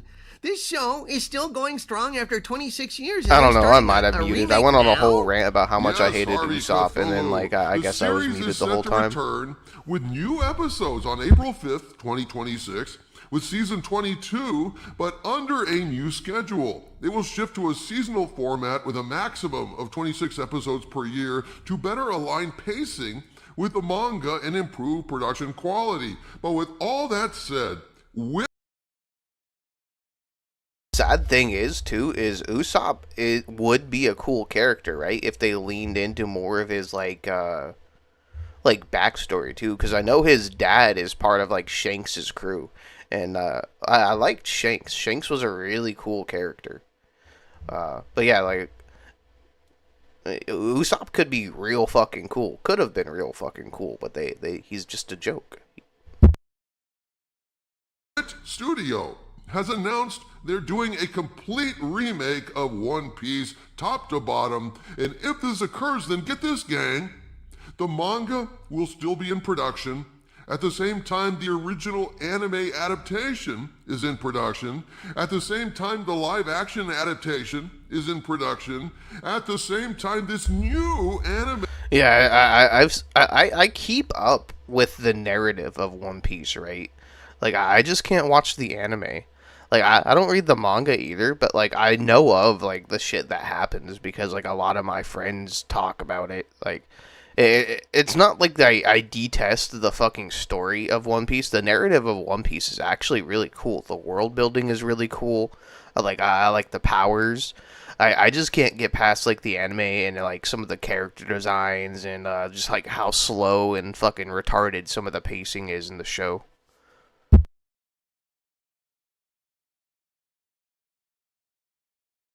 But yeah, I know he's pretty much gone AWOL, right? Like Shanks, he's like kind of like the bad guy at the moment. Always kind of figured he would be because he's always kind of like low key been up to some shit. A remake is in production. My friends, I mean, I have never seen anything like this before. This blows my metal-clad mind.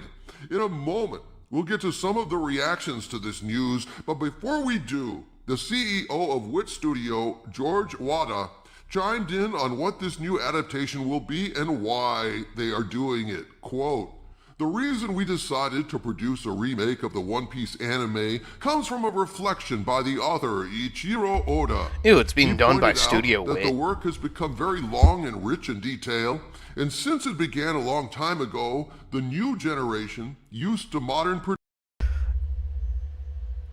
If they do this, I sincerely hope they go like a abridged Dragon Ball Kai route, right?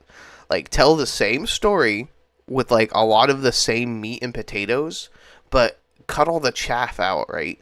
No filler, no bullshit, no fucking extended scenes, no fucking drawn out animations, just quick, precise, to the point, deliver the narrative, show the cool parts. If they do what they did with Dragon Ball Kai, like I'll fuck with it. productions does not necessarily feel the same enthusiasm towards the older animation. He felt a certain regret about this and wanted younger audiences to be able to discover and follow the story. This motivated me to recreate this legendary tale using modern techniques adapted to today's audience. The goal is to use modern animation technologies to bring the work back to life and make it accessible to a new generation of fans around the world. Our studio is not just remaking panels. This remake will be dense and impactful. I've heard rumblings about a Naruto remake too, and honestly, like, I like Naruto. Like, you could argue the same shit that I argued over One Piece too, that, like, you know, a lot of it's drawn out and there's too much filler, blah blah blah blah blah, it's slow. You know what? Sure. But Naruto was great. I grew up with Naruto. I mean, like, the One Piece was running around the same time, so was Dragon Ball. But like, I connected with Naruto a lot more than any of the other characters.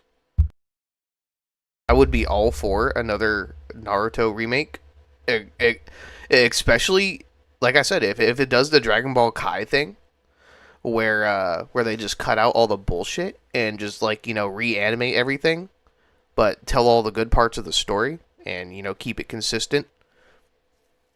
I'd fuck with it. It would also be really cool if, like, at the end of Shippuden, like, if they go that far and remake, like, the entirety of Shippuden as well, and just have it all be, like, one long-ass series. It would be funny if they decanonized Boruto. Like, straight up.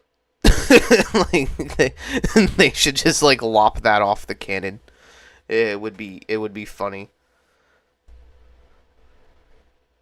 Without unnecessary stretching, it will combine visual enjoyment, strong storytelling, and flawless pacing.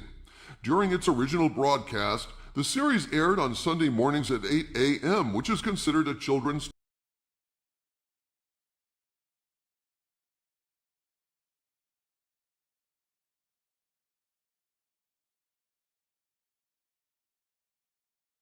time slot. At Wit Studio, we are proud to produce remarkable works such as Attack on Titan. It looks like they're just gonna, like, go through and do exactly what I said.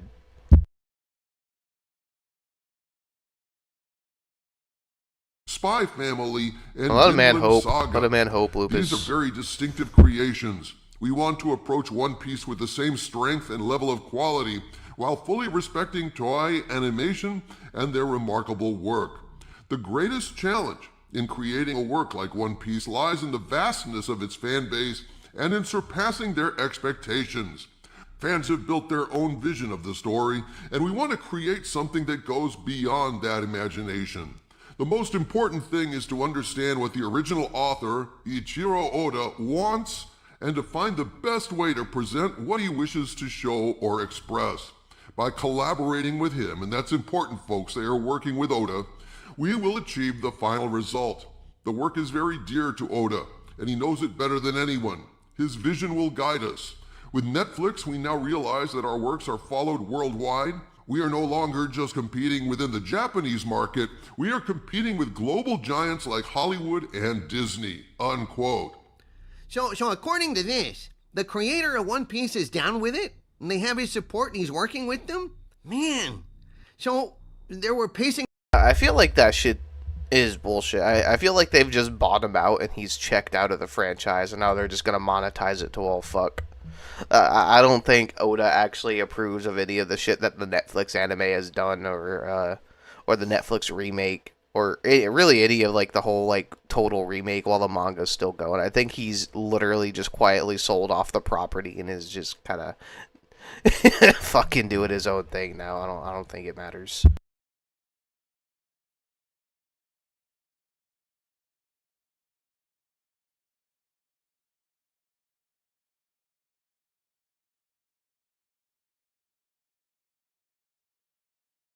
Look, don't get me wrong.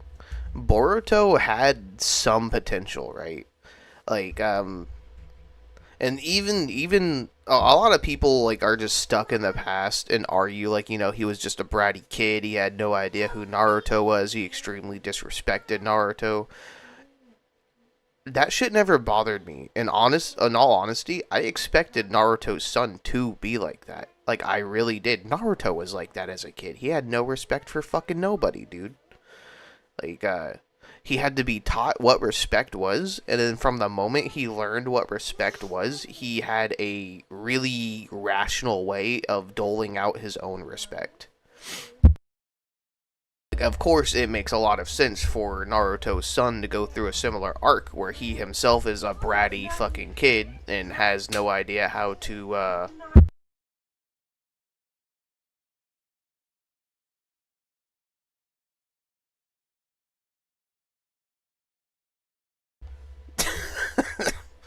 Oh man, I just lost my train of thought.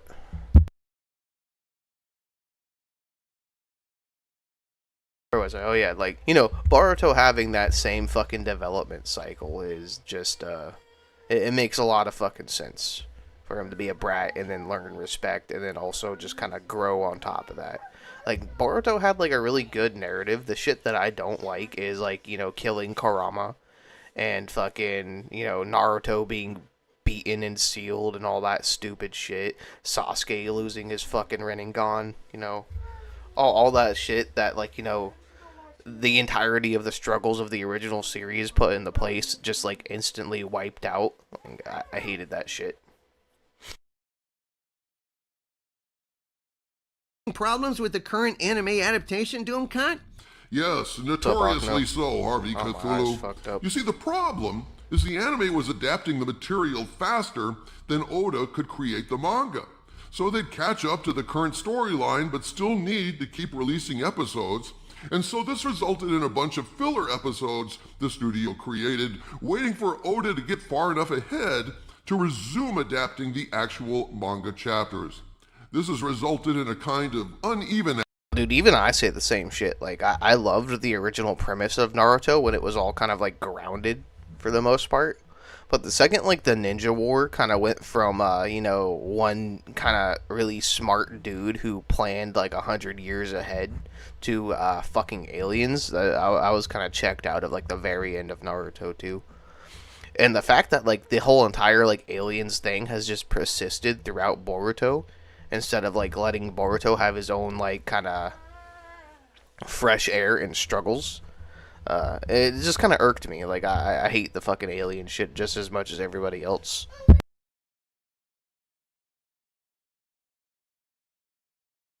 I literally would have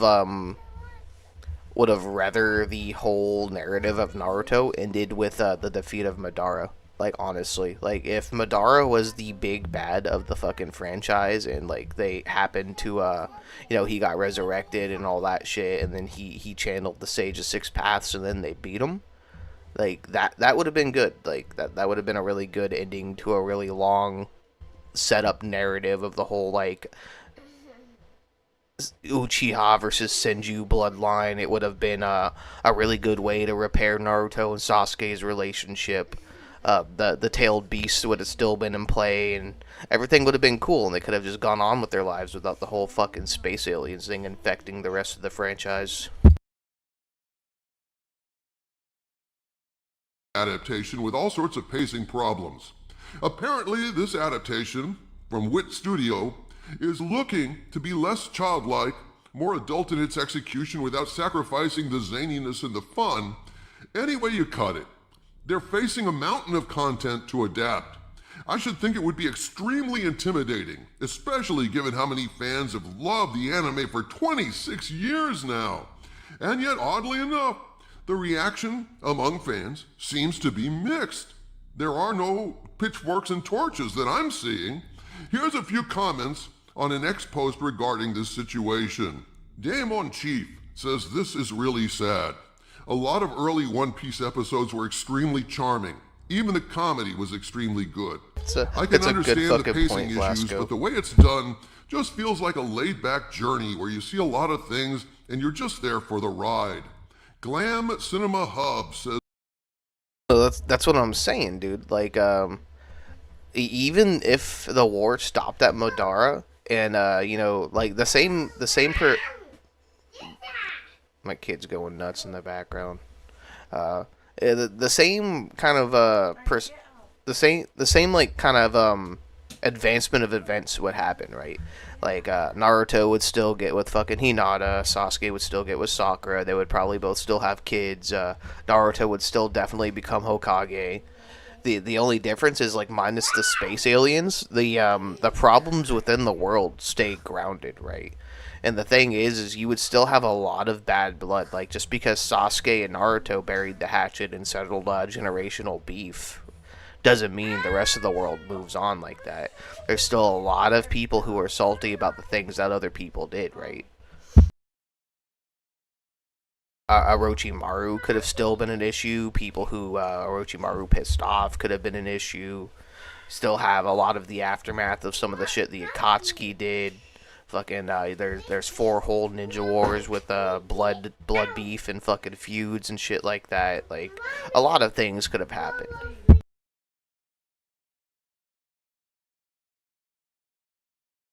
Wit Studio plus Oda plus modern animation equals One Piece perfection incoming. Global fans, get ready.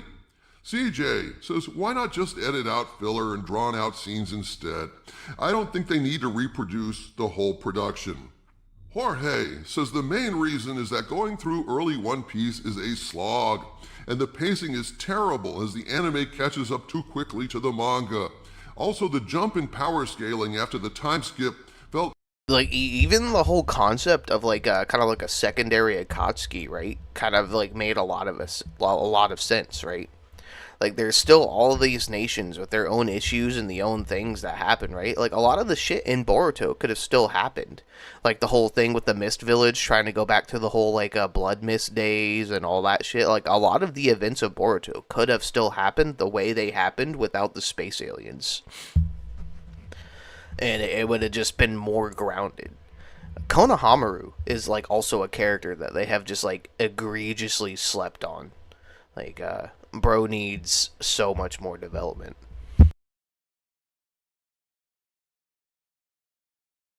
Dude, like, yeah, like, they could have just created a whole new faction. Maybe there could have been, like, a whole, like, say, anti-shinobi movement going on. They're, like, people out there that are just like, oh, ninjas are just fucking angsty bastards. All they do is cause problems and destroy countries and shit. Like, fuck that shit. We don't need ninjas anymore. There could have been like a whole like internal conflict too. Like it could have just been like uprisings in every major village. People that just don't want to be ruled by ninjas anymore. And there could have just been like a whole thing of that. Weird when it wasn't like that in the manga. Well, shit. This is interesting, folks. I guess I'll take a look at it. But it's one of the weirdest situations I've ever seen in pop culture. 4 different versions of the same thing running Still have concurrently. the samurai as well. Yeah, The samurai what a could have strange became world. a problem. A strange world indeed, Harvey Cthulhu. Still, in whatever form, I'm delighted that One Piece exists and that People forget that there's also like an overarching world government too. Like all the ninja villages, they answer to a shogunate. They answer to like a council of like other countries. Like the ninja villages are kind of just like military training centers almost. The ninjas are used as a military force to keep like the regions in check, and they all answer to a larger government. So like that larger government could have been an issue, or tried to side with the anti-ninja movement, and then all the ninja villages band together to overthrow the fucking government and instill their own ninja world government. Like they could have done a lot of cooler shit than what they did with space aliens. Like I'll just be real. anime and manga are for a lot of us new entertainment horizons to explore. Now that Western pop culture has been degraded and corrupted, if not outright destroyed. I'm glad in Japan, like Luffy, they're still following their dream and allowing all of us to come along for the ride. From the center of the earth, this is Dictor Van Doomcock bidding you all, my friends, stay angry.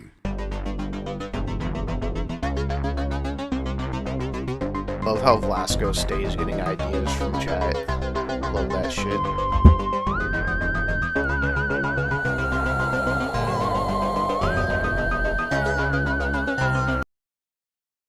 Kidnapped woman chained to the floor? Wait, what? What? What the fuck? Yes, there actually is a woman chained up in a house. Officers from the Louisville Metro Police Department in Kentucky are dispatched to a neighborhood after a 911 caller reports a woman chained at the neck, yelling for help from a broken window of a house. As officers arrive at the location, they have no idea how fateful their actions would soon be, as the full story plays out on their body cams. Put the door down. What is this? I got a bunch of loot.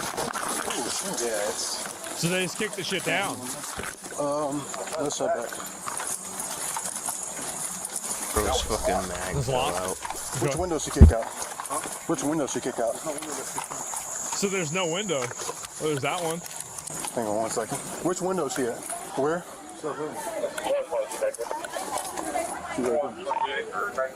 213 Baker to radio be advised. We do see a female chained This up all at the top boarded up? window. We're trying to make entry, but there's something barricading the door. Damn. Just bust the windows out. They literally had one window that was open. They could have just forced So that the shit whole open house- in the back. So the whole house is boarded up. What the fuck? Which PvP server is this? Louisville? Hold the back of the front. We got some squatters. Yeah, there should be a ladder. There's on a the side. ladder? There you go. You want to get up there? Or we'll climb through the window. Wait, so even the neighbors know about this? They nailed everything shut. Well, we got this though. Uh-oh. Try to keep the door in, but everything is boarded up. You want to go first? Yeah. What's going on here? I don't know yet. Is anybody else in there? He went to Lowe's? Get more wood. Is he Hispanic? Hey, there's a Hispanic male down the street with his friend. That might be who it is. He's got long hair. Long hair in the top. Wait, on the what sides. the? Wait, what the fuck? What the? Yo, what? They got her chained up like a dog. And it's on the. But there's no one else in here, right? No, you can check. There's no. Is it just you in here? No female? Oh my god. What That's the fucking fuck wild, dude. What a shithole. All right, we got fire coming, so give us a second. What okay? the fuck? No, you're good. Anytime you do the right thing. Crazy. So is he a clean cut Hispanic male? He's down the So street. they got her chained up. He's kind of big. Huh? What the hell? And so they got her chained basically so she can only lay down. 5 kittens? Oh god. Jesus, what a shithole. And y'all said my room was bad. There's a hatchet? People are fucking crazy. What the fuck? There's an FPS. Jesus. Hold it on her neck so it don't break it. Damn. Break them chains. You're not gonna break it with a hatchet, buddy. Especially It's with like aim Resident like Evil. that. Yeah, exactly. Like, this is insane. All right, we go. That guy's strong.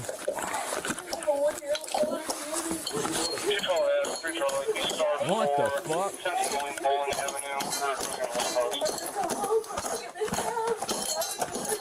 Shoot the lock? No, they're not gonna shoot it. How many times did he done it? Wait, so he's chained her up 3 times? Is that right? Oh my god. What the hell? Does he have any firearms? No, I don't think so. That's easy.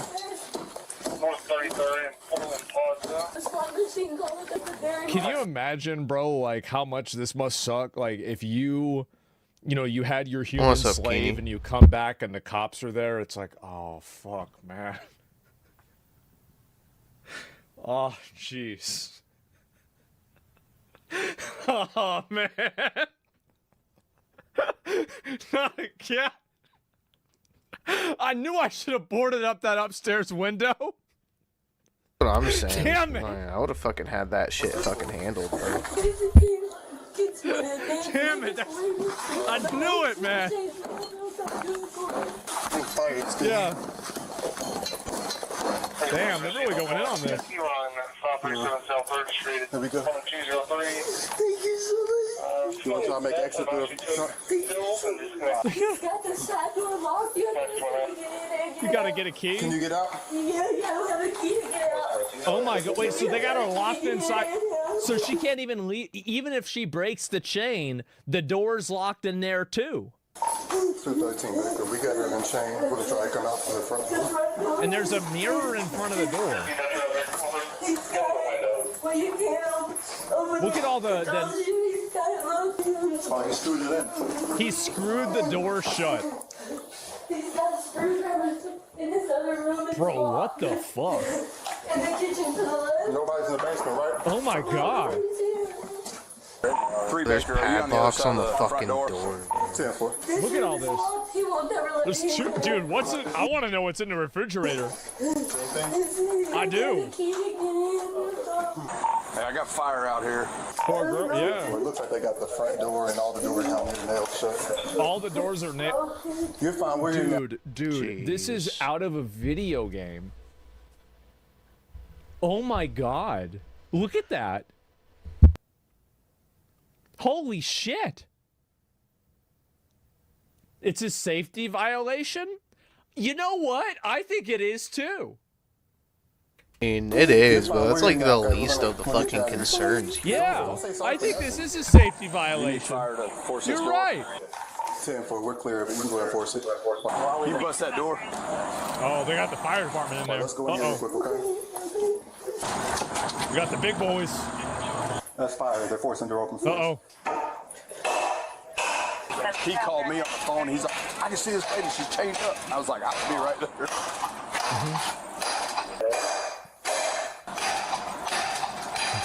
I wonder if he got permission from the homeowners association for this? Watch that, man. Okay. Probably not. Hey, did y'all clear the house? Yeah, we cleared it. He probably didn't get permission from the slave owners organization either. Only thing locked still is the basement door right here. She said nobody else is in here. And the left door right there. Yeah. He keeps locking. What the fuck? Yeah. Like, people like this need to be put down. Like, you can't have animals like this in society. There should be no prison time for somebody found guilty of doing this shit to other people. Like, yeah, they just need a quick 9mm thunk to the noggin. Hey, Granny, grab the bolt cutter. Get the bolt Who did cutters. this? Are you hurt? You need EMS or anything? Well, I just went out of here. Okay. You wanna get out of sit here? out here on Yeah. the porch? Okay. Oh my god. Where's the guy? You do like a little blockade, so everybody's not getting videos of her. He's blocked for about a year. I don't want to see her. How long you had that around your neck? 4 hours, maybe. 4 or 5 hours. They got her. He got her chained up in the crack house for 4 to 5. And this is. The 1-year-old daughter together. Where's she at? Wait. What? No, wait a minute. What is this? We have a 1-year-old daughter together.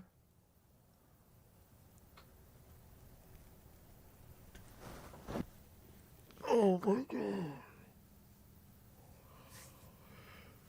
Oh boy.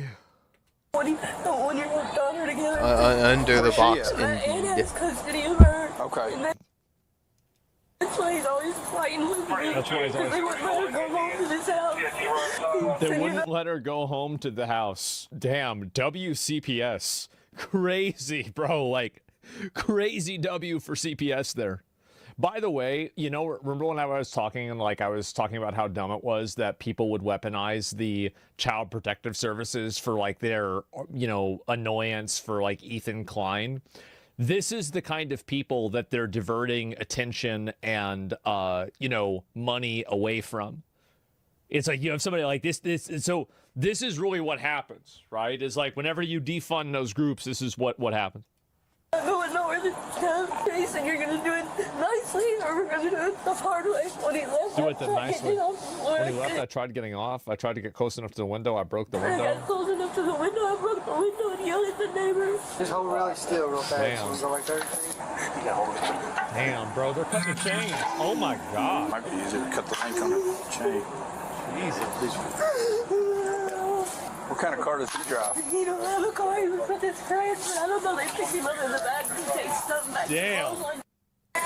What's his name? They actually unchained her. We wouldn't have people in our country like this either if it wasn't for the open Megan, we're gonna borders. find out. 2 tattoos of his daughter and son's name on his chest. A family and man. a Scorpio right here on his arm. Yeah. He's got a hair like down to his shoulders. How long y'all been together? We've been together for 3 or 4 years. 3 to 4 years, and you have kids together, and this dude has you living in a crack house, and you're chained to the God. Bro, how does this shit... God damn. Have kids together? We have one daughter. You said you don't need EMS? No, I don't need Okay. it. What No, we're not sorry for nothing. And you all cleared the house? Good. I mean, yeah, we can go back again to double check. I'm not. Yeah, I'm not against let's run another search just to make sure. Like 10 kittens. Is there dead ones around? No, but these Because there's are- like some death smelling over I here. know. I told him to take care of him, and there's already 3 missing. I don't know if he killed them or what. So there's dead kittens in the house? Oh my god. I got straight forward. What the fuck? Police. Uh-oh. They're gonna pop somebody off?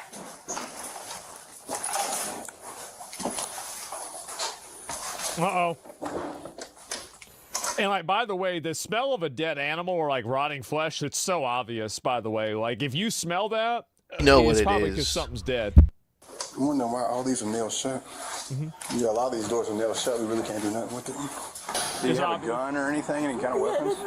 A knife? A knife. They need to really run like a thorough search of that house. They need to bust open every single fucking door and just turn the place upside down. That's crazy.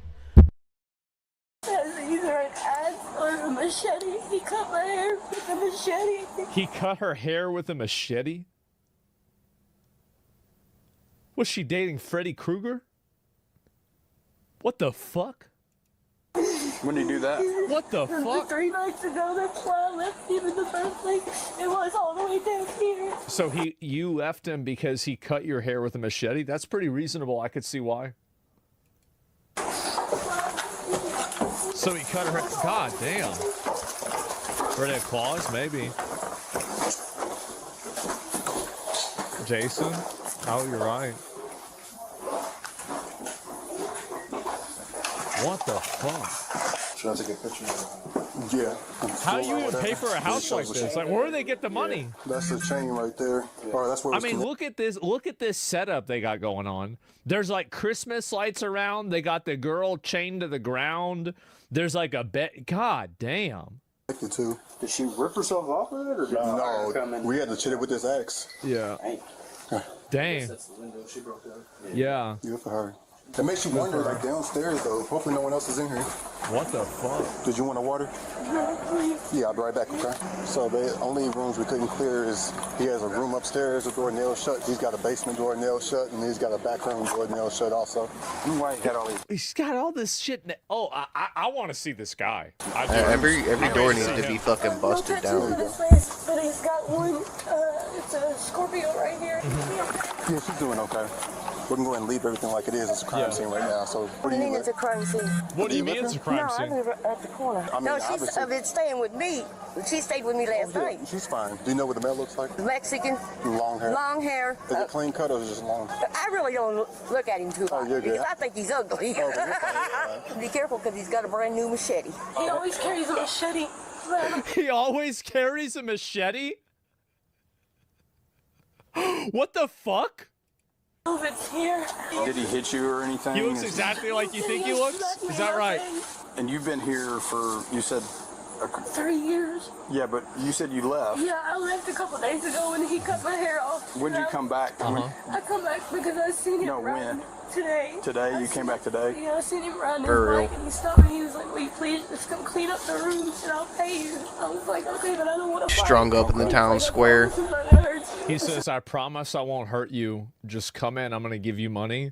And then he chains her to the fucking floor. Okay, as soon as I came in, he smacked me, he locked the door with the keys, and I knew. As soon as he locked the door with the keys, he wasn't Man. gonna let me go. Okay. Man. This second story window right here. Okay, so it was open and she was just. Yeah, she was able to get close enough to the window and push the glass out. Jesus. And she was hollering It's for like Ted help. Bundy? Yeah. And this lady, I think, that's getting out of this Kia. Yeah. Actually, the little girl heard her hollering.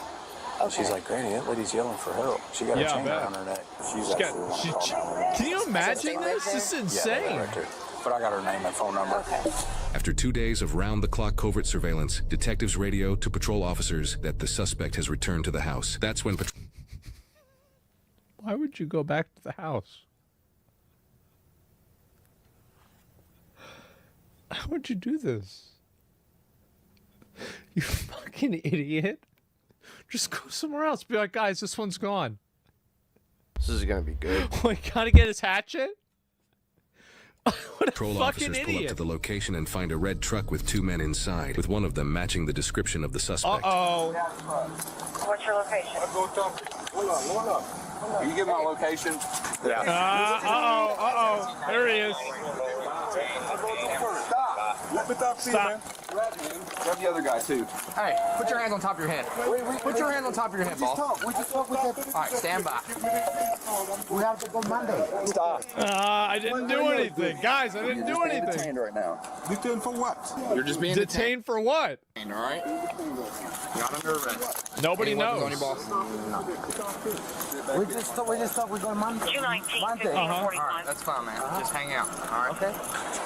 Sit on the My card. Okay. Was it your doctor today, sir? Look at that big old belly. Me that you talked to. Yeah. I'm gonna say no. Is that okay? He gave me his card, and I go look for him and talk to him and tell him to turn himself in. And he called him and talked to him. And he promised to go Monday to turn himself in. So what is all this harassment for?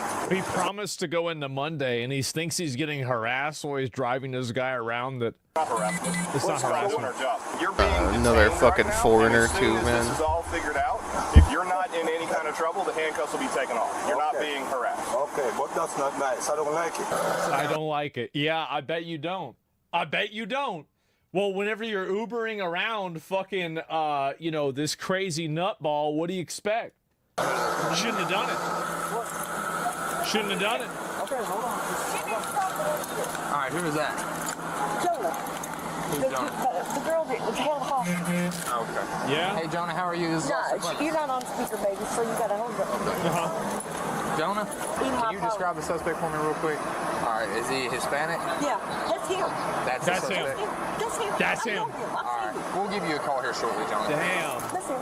All right, boss. What's your last name? Moses Moses. First name is Moses? His name's Moses? Moses. Spell that.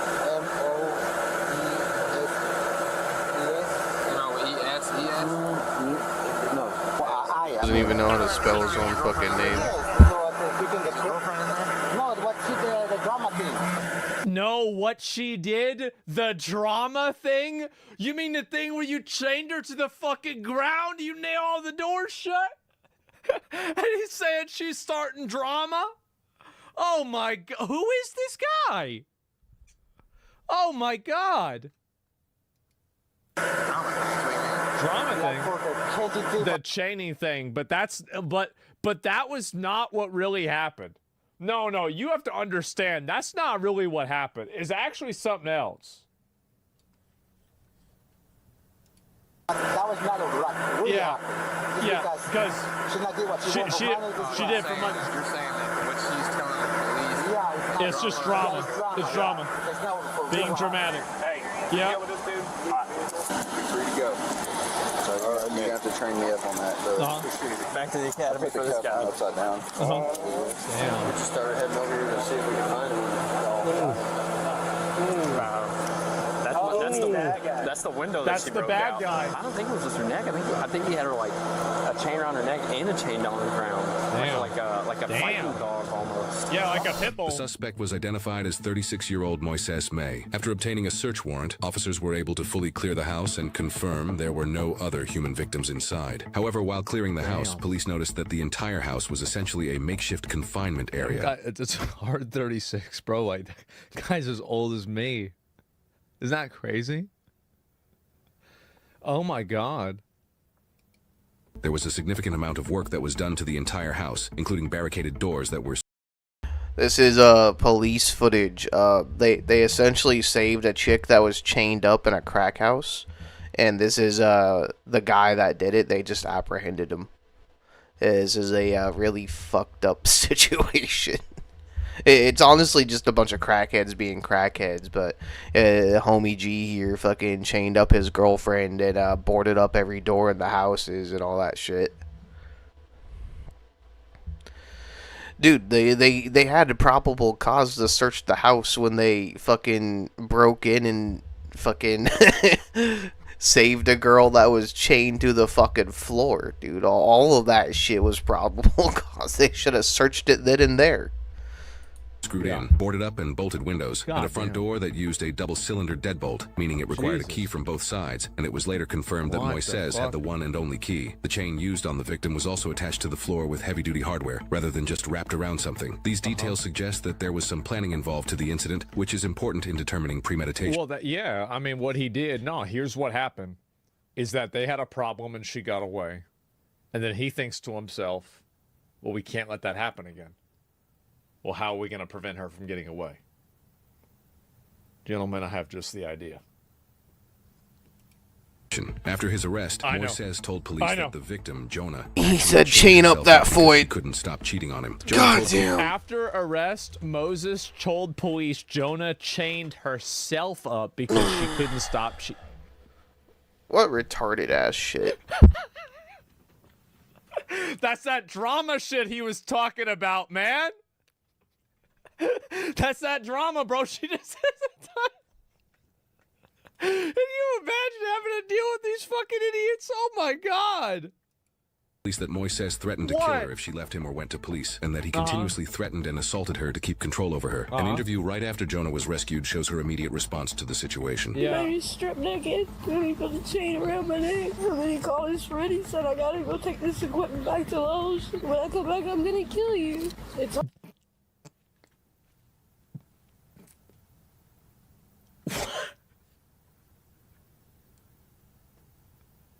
What the fuck? By the way, like, so let me get this. He didn't even buy the power tools. He just bought them and now he's going to return them? He didn't even pay for it.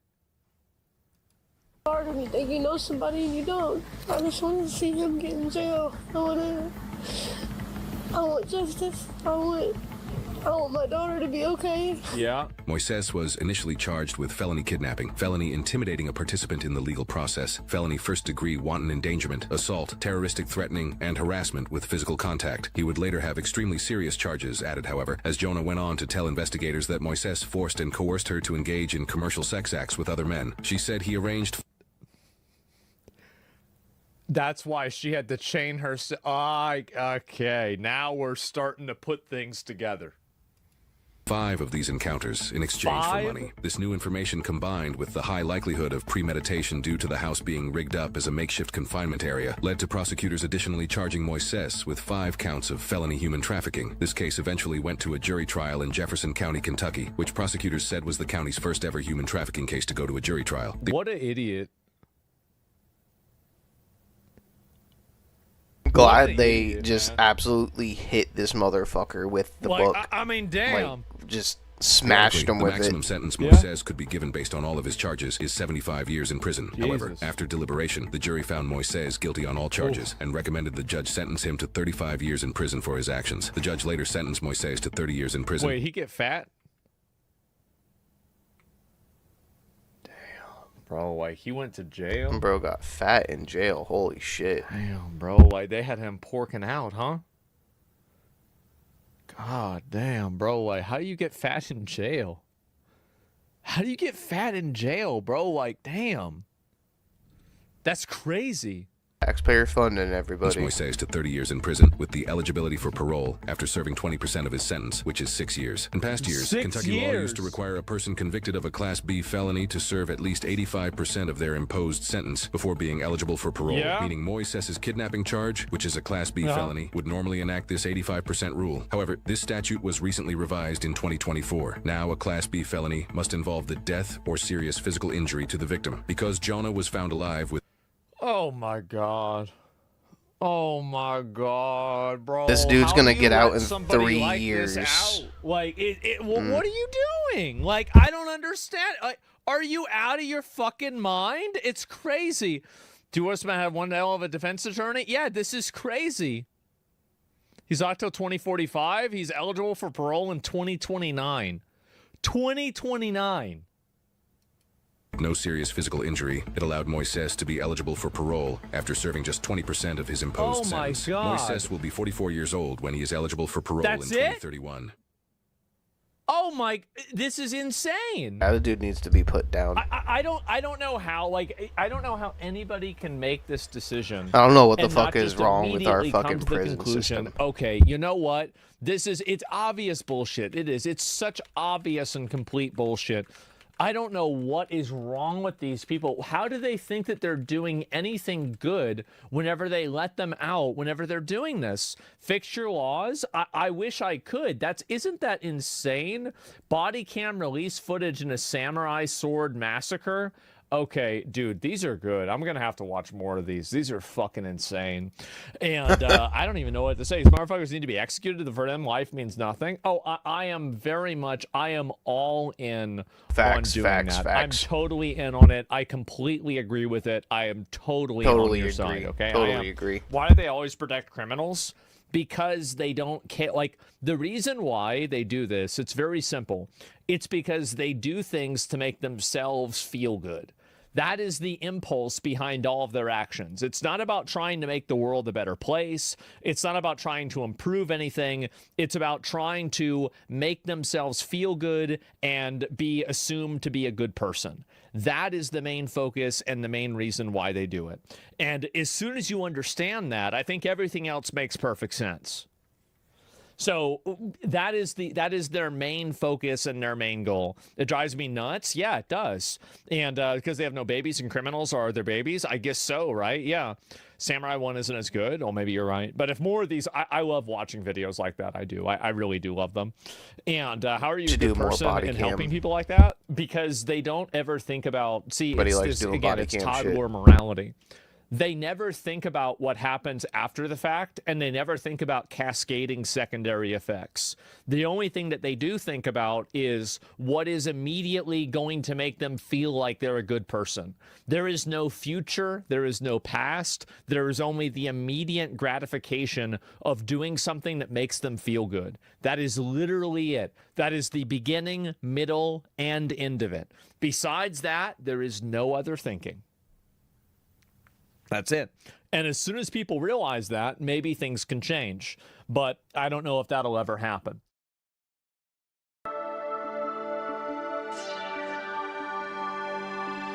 Hey guys, welcome to the Liberal Hive Mind, a channel solely focused on exposing the abundant hypocrisy of the left. And of course, here's the meme of the day brought to you by 5mind.com. Well, the Zoran Mamdani story continues, and unfortunately for all the leftoids out there who had big hopes, big ambitions, big socialist aspirations, dreams of a socialist utopia in New York City, well, it appears to be going a different direction. No policy reform, there's no revolution in sight, no. Zoran Mamdani's story is becoming very, very apparent. It's endless scandal after scandal. And I think there's a good way to start the premise. Let's summon that age-old adage, show me who your friends are, and I could pretty much tell you who you are. I'm paraphrasing, of course. It's something along those lines. And while Zoran Mamdani did the typical socialist grift thing of presenting himself as some sort of benign, non-controversial character, the reality is, not only is he dangerous, his ideas are dangerous, but the people that he surrounds himself with, and as harsh as this may sound, it goes even straight to his wife, well, the more you observe them and the more you learn about them, the more a big red warning sign is flashing that very clearly indicates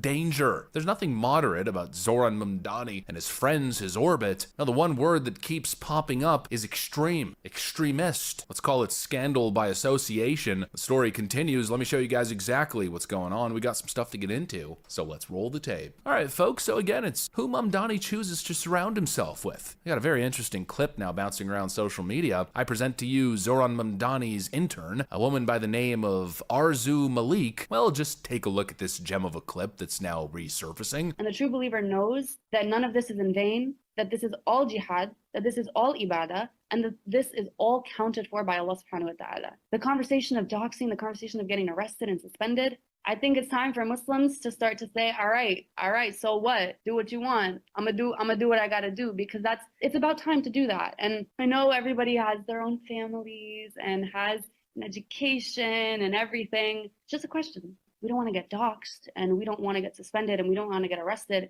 How gangsta are you? That's just my question. How much are you willing to do it? And I know everyone has their own risk levels. Can't but stand at the these end of the fucking day, Tuscan that's a Raiders, question to dude. ask ourselves. How committed am I to this?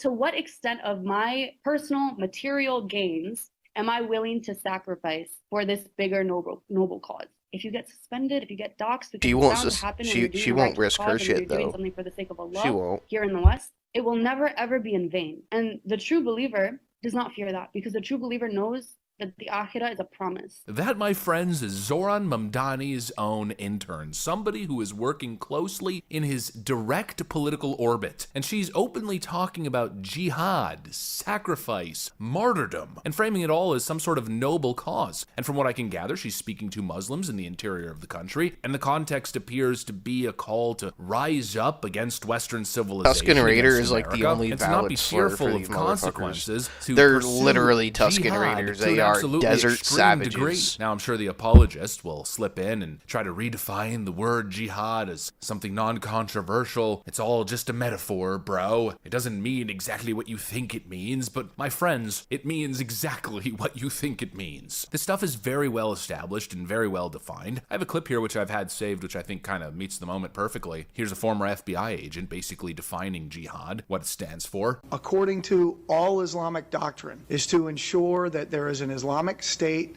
throughout the entire world called a caliphate, and under that, Sharia or Islamic law is the law of the land. That's it. Islam is no more complicated than that. Islam breaks the entire world into two parts. The Dar al-Islam, where Sharia is the law of the land, and the Dar al-Harb, the house or abode of war, where there is not Sharia as the law of the land. The function of Islam is to eliminate the Dar al-Harb until the entire world is a Dar al-Islam. And the vehicle to do that is called what? Jihad, which in 100% of all published Islamic law is only defined as warfare against non-Muslims. But of course the Islamists and their left-wing chickens for KFC allies want to redefine the term, want to pretend it's something simple, it's something harmless. But this is what they do, folks. They redefine terms, they redefine concepts, right? Just as they redefine the term racism, right? To mean power plus prejudice. But we are not this stupid. And it's kind of hard to redefine the term jihad when we've been dealing with Islamic extremism for decades at this point, when we've seen terror attack after terror attack, waging, quote, jihad, a holy war, yelling Allah Akbar, hurting, maiming, killing innocent civilians. And sure, the words aren't coming out of Zoran Mamdani's mouth specifically, but this is pretty much the closest thing too. It's who he chooses to surround himself with and appoint to positions of power. It is deeply concerning. We've got this guy praising terrorists and terrorist groups. We've got him being all buddy-buddy with Hassan Piker, another terrorist sympathizer. We got one of his interns on video calling essentially for a holy war and calling for extreme resistance, trying to activate jihad against the Western world. And like I said, it keeps getting closer and closer and closer. In fact, so close that the path leads directly to his own wife. That's one of the most concerning things that's popped up recently. I'm sure you guys have seen some of the reporting, but if you haven't, here's basically the TLDR. Zoran Mamdani's wife's social media history is being exposed for the world to see, and there's no way to describe her social media past other than the word disturbing. She was exposed as engaging with posts celebrating the October 7th massacre in Israel. She celebrated Hamas's massacre of Israeli civilians as, quote, collective liberation and breaking the walls of apartheid. She posted graphics of bulldozers breaching the Gaza border and militants riding stolen IDF vehicles. She also liked content explicitly calling the documented mass RAPES and sexual violence by Hamas as a mass RAPE hoax fabricated by the New York Times. On her old Tumblr account, which went by the Tumblr handle DMashQ, she posted an image of PFLP plane hijacker Layla Khaled with the quote, "If it does good for my cause, I'll be happy to accept death," while praising other terrorists like bomb maker Shadia Abu Ghazaleh as heroic figures, as well as many other resurfaced posts glorifying Palestinian militants, claiming Tel Aviv, quote, shouldn't exist, and accused US soldiers of mercilessly slaughtering third world civilians to, quote, prop up white hegemony. This is a subversive, terrorist-supporting, anti-Western character, and she's the wife of the mayor of New York City. But we're supposed to just overlook it, and that appears to be the Mamdani strategy, because of course instead of offering an explanation, instead of apologizing for these atrocious posts, she instead deleted her social media accounts, and they're pretending as if none of it happened or none of it exists. And that's really the most frustrating part and what feels so subversive. It's the constant dismissal or the attempt to kind of flip the script and play victim. And of course the leftist media is working over over time, to help propel that narrative, to run defense for Mamdani, they're trying to paint him as the victim. Mr. Mayor, when they're coming after you, when they are showing your face on TV screens, calling you a jihadist, saying you're the enemy, do you worry about your own safety and security here? I'm very lucky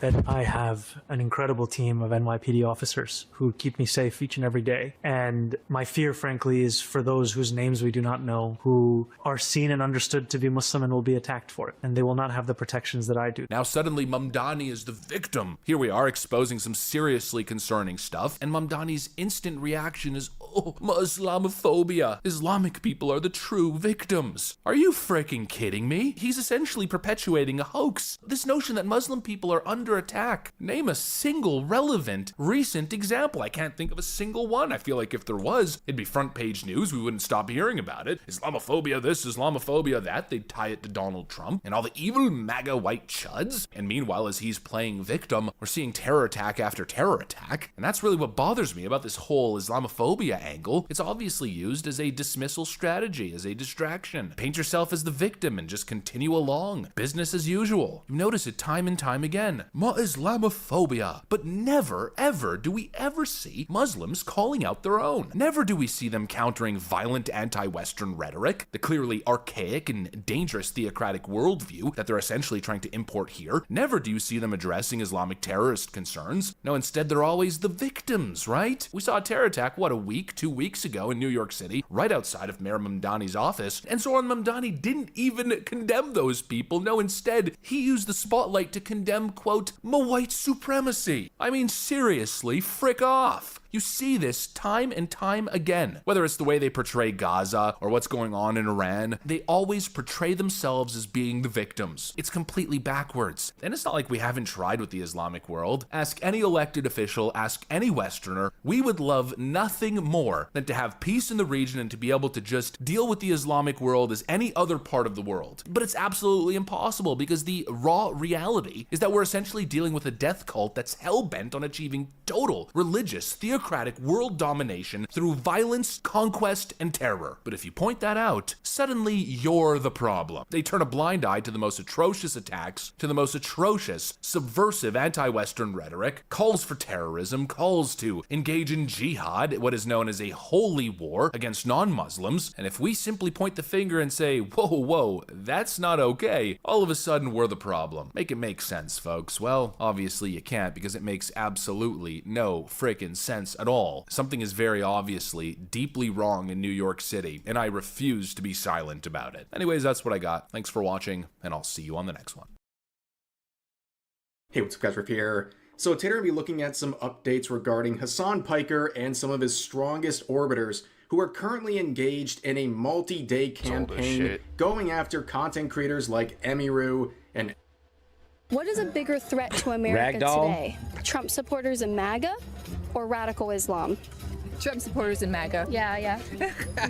Well, in the last month, Islamists have killed 3 people at a bar in Austin, one at Old Dominion University, tried to blow up a synagogue in Michigan, and tried to kill people outside of a Gracie Mansion with a bomb, just to be clear. This young lady has been around for a long time and done some pretty good work, and this will transition into the guest who we have on the show, who's embroiled in a lawsuit with a former Al-Qaeda lawyer, Caitlin Bennett.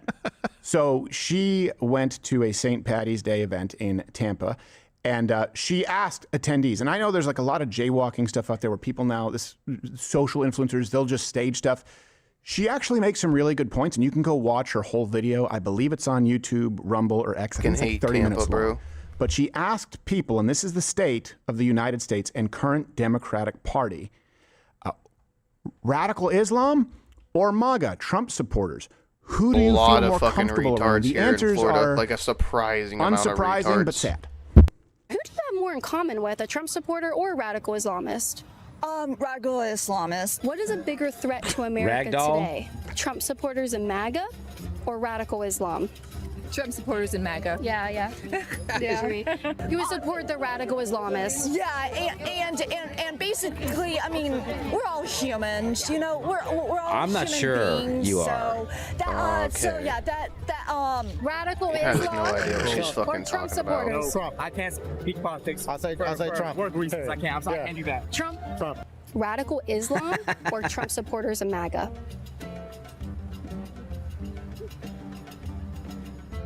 Trump supporters and MAGA. Trump supporters and MAGA. Radical Islam That's the or bigger Trump threat. supporters? That was Trump and his supporters. Okay.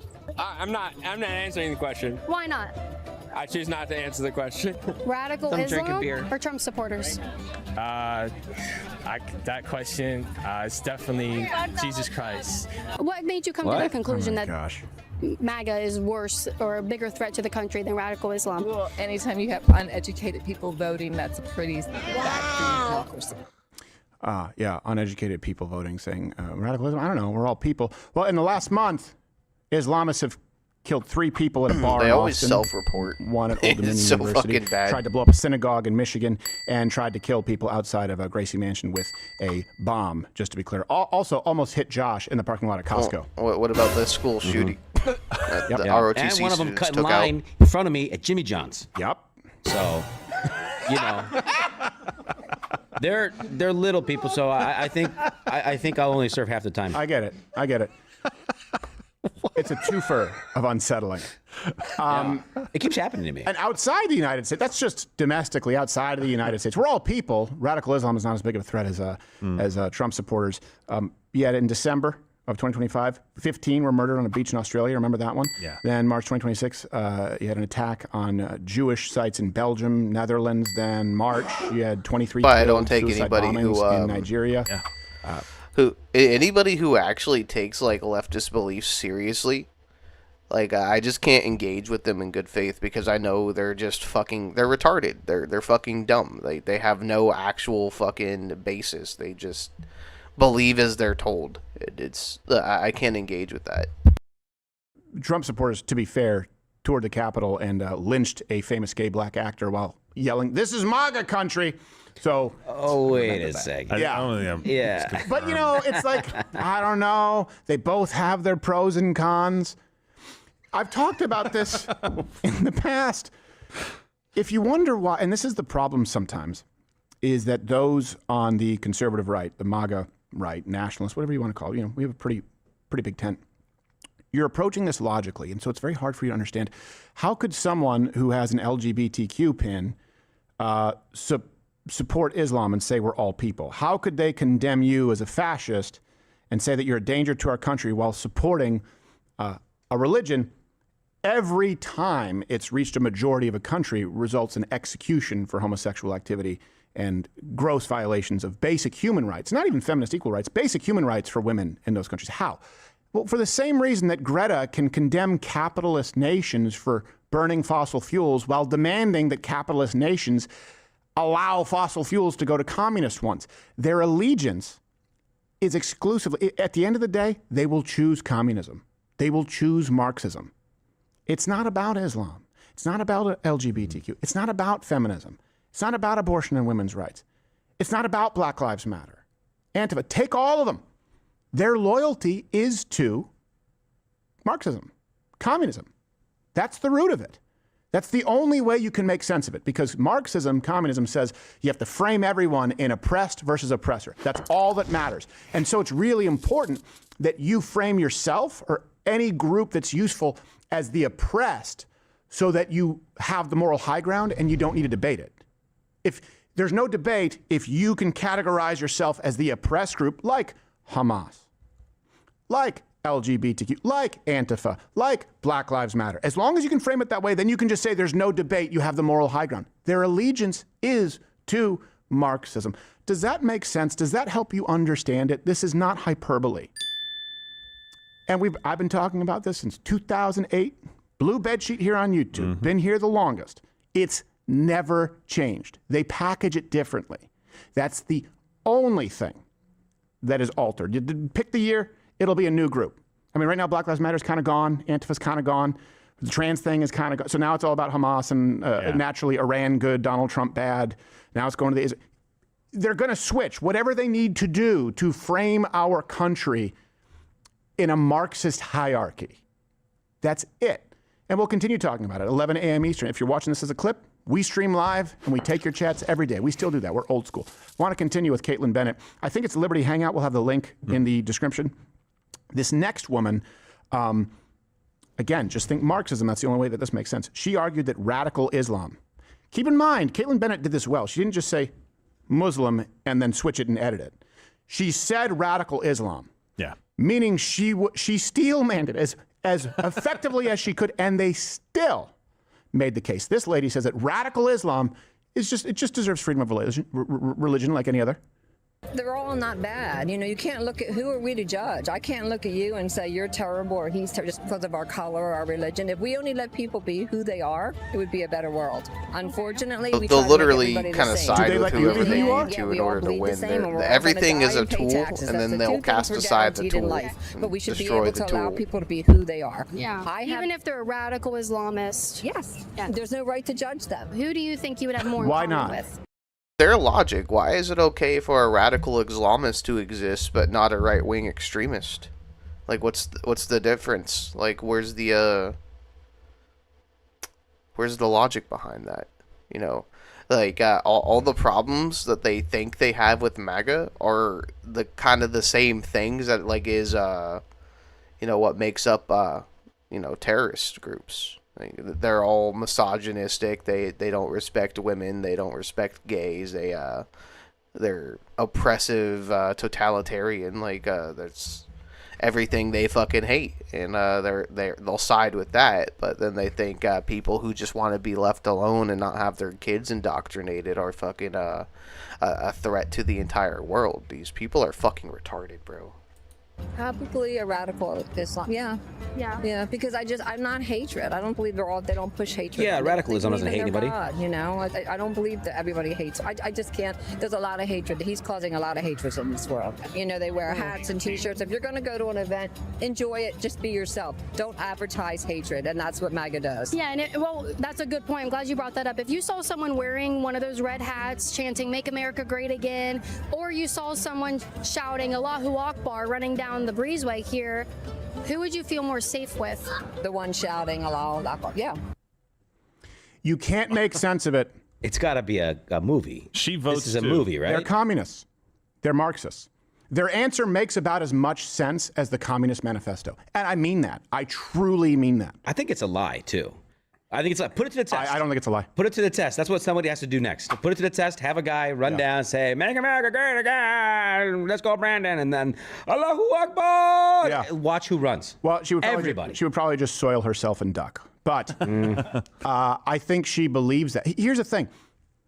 And this is why I believe we need to have full stop on Islamic immigration. When you have two worldviews, people from two cultures and societies that are fundamentally and diametrically opposed on their principles, they cannot coexist. They can never coexist.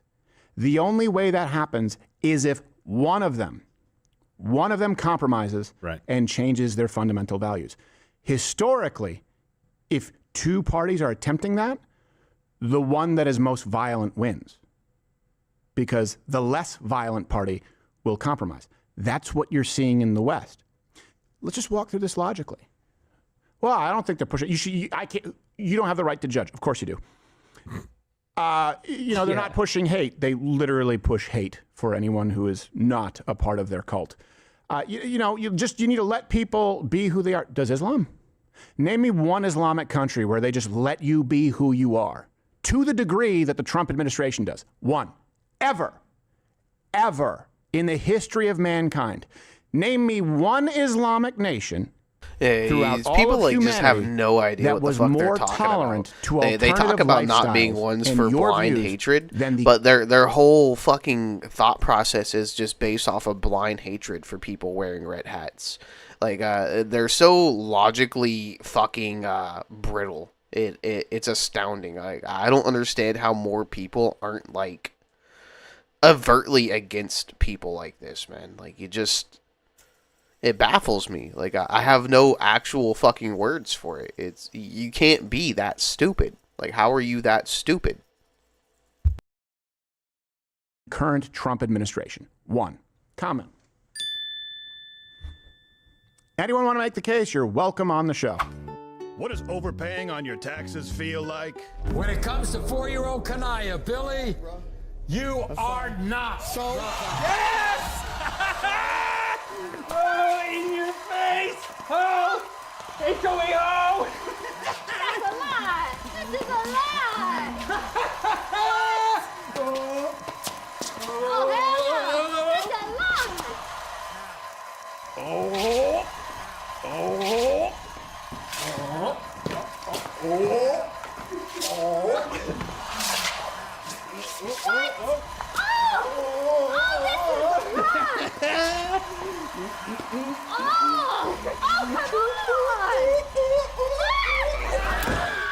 About like that.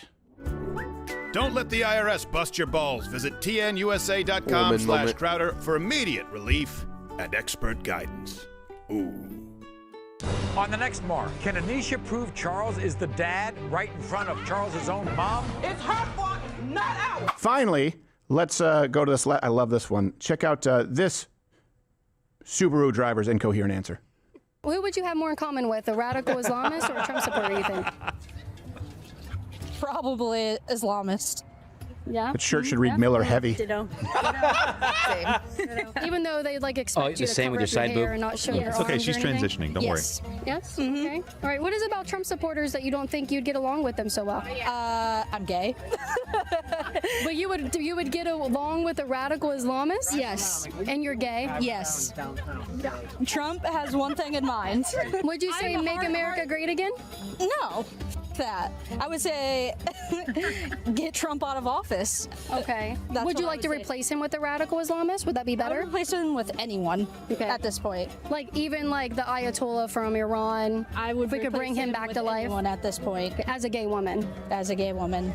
Okay. All right. Anyone. I would replace him with a piece of grass at this point. Now do the truffle shuffle. Also, it's called a blade of grass. So I don't want to be a technical. But Oh, when she's done with it, it'll be flat. Marxism, communism. Otherwise, there's no way to make sense of it. And by the way, this is what when people talk about the dissident right, the horseshoe right, the anti-MAGA right, you can't fit daylight between them and the left. It's Trump bad, therefore Ayatollah. Not that bad. And I'm not even saying that they're arguing Ayatollah good. Not as bad as Trump. What? For a gay woman, hold on, Stephen, you have to remember, she's a lesbian. Right. And so the Ayatollah would be, wait a minute. Her one saving grace is the Ayatollah's son would probably try and bang Yeah, her. that's true. He's gay, because he thinks essentially. she's a guy. They take you up on top of those like arched swords. Send that boy up to my room. She has nothing in common with a MAGA person. Are you kidding me? She likes lifted trucks, right? Yeah. There's no way she doesn't like lifted trucks. You have nothing in common with a MAGA person except for your silly costume designed to look like one. Exactly like one. It's your whole outfit. Also, Come on. alcohol is haram there too, so you couldn't do what you're doing. Bring up a screenshot. It's like, okay, we should play a game. MAGA supporter or lesbian? Bring it up. I have nothing in common with MAGA supporters, not even trucker hats, my preference of beer, or attire. Dude, that's so. She's just missing a barbed wire tattoo. Yeah, well, Been her on- arm she might has have one. hold on, her arm has tattoos on it. Look at it. Her right arm, look. Yeah, there's. Oh yeah, dude. My culture is not your Halloween costume. Is that an autism puzzle piece on her arm? Is that what it is? I think so. Oh, Well, that makes sense. Jeez. Retard alert! Hey. We were right. I wonder if someone's ever going to do the studies like, hey, is there a strong correlation between lesbianism and autism? Is it far more common in the gender non-binary / queer community than it's been historically? I wonder if it would be higher. What do you think? Comment below. Want to place a bet? Mm-hmm. Also, it should be noted she had to be careful because she is, they do this a lot like the Red Bull girls. Yeah. She is a Miller Lite ambassador because as we've noted, Miller, much like Budweiser, is now marketing to a new demographic. If your beer tastes like bitches brew, it's Mug Club time. From babes in bikinis to broads with pit hair and back knee, Mug Club time. When you have a manly thirst for a frothy, ice-cold beer and not literally branded bags of commercialized shit, It's Mug Club time. When you're a part of the actual consumer base tired of the tyrannical minority of ESG bitches, hoes, trainees, and your guess is as good as mine. It's Mug Club time. If you're over the Miller, we've got your filler. Oh, no, wait, that was us. Whoops. Just think about... Hold on, angry lesbian MAGA lookalike competition winner. You would rather have anyone other than President Trump? Really? Even say, I don't know, Mel Gibson? What do you mean? What? I was just it was just a reference to you. It wasn't anything else. And if you get raped by a pack of n***ers, it'll be your fault. Well, I don't even... He just comes and goes so fast. They do move in herds. It's a little harsh. Jeez. Come on, Mel. All right. And by the way, this thing, when we're talking about radical Islam, I know it's easy to point to.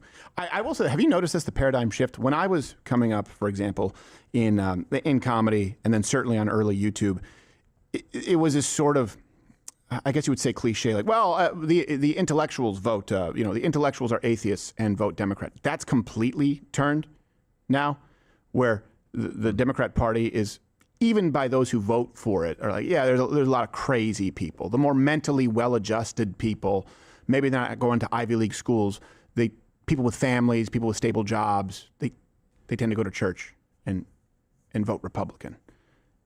It's really done a 180. Yeah. So I know it's easy to think that radical Islam is just supported by these low IQ voters at a St. Patrick's Day parade. But how about in our halls of power, like Zohran Mamdani's wife, Rama Douaji? Let's give you some examples here. She liked Instagram posts celebrating the October 7th terrorist attack, including a post calling rape by terrorists a mass rape hoax.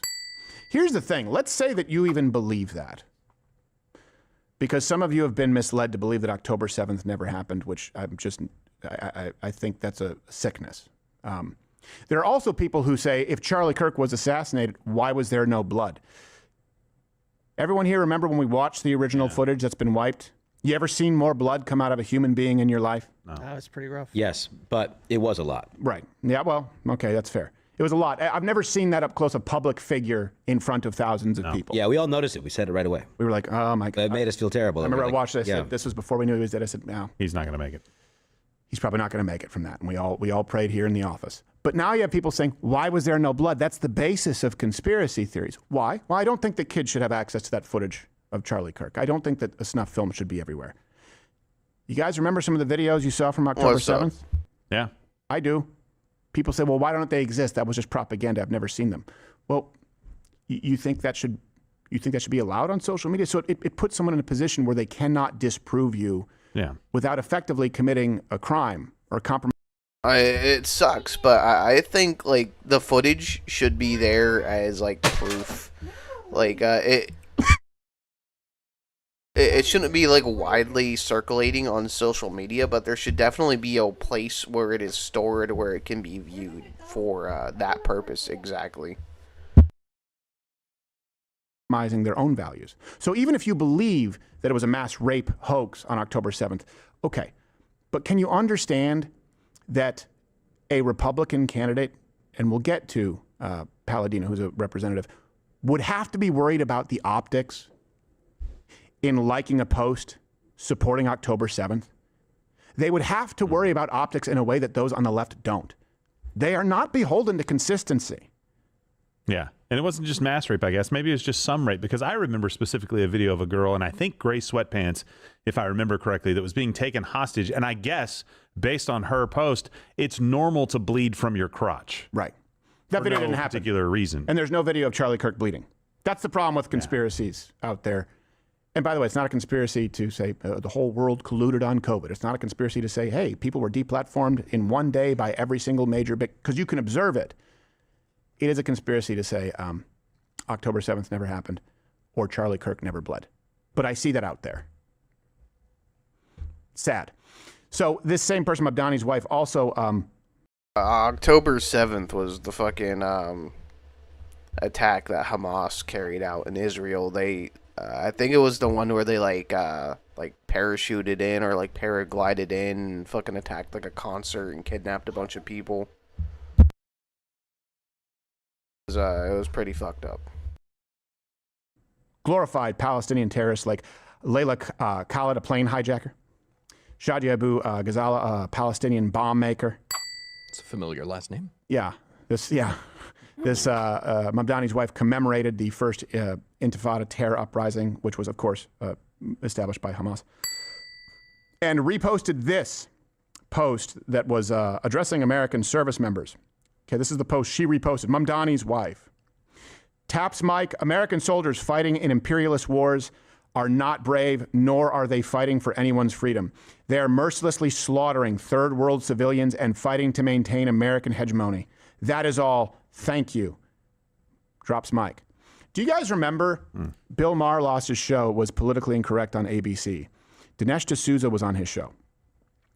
And here's what actually happened, and Bill Maher was a little about it.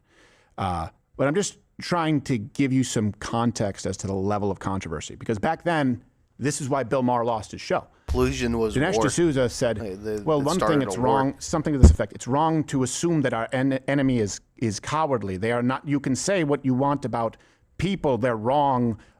Flying planes into buildings, empire, but they're let's willing go. to die for their cause. That is not cowardly. You need to acknowledge the enemy you're Over facing. the world, I agree with that. Team America, Bill World Maher's Police. mistake was he continued the thought and said, really, launching rockets or missiles from miles away, what we do, people could say is more cowardly.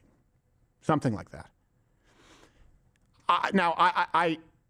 Do I think he should have been fired? It's ABC. They can do what they want. But there was enough blowback there that he lost his job because of the implication. This is someone saying that American troops are evil and that these other people are right. Again, Donald Trump bad, therefore Ayatollah good. Not fighting for anyone's freedom. Well, you weren't in that house. Right. When that little boy was taken away from his abuser. Yeah. You weren't in that village when we took that guy away. Yeah.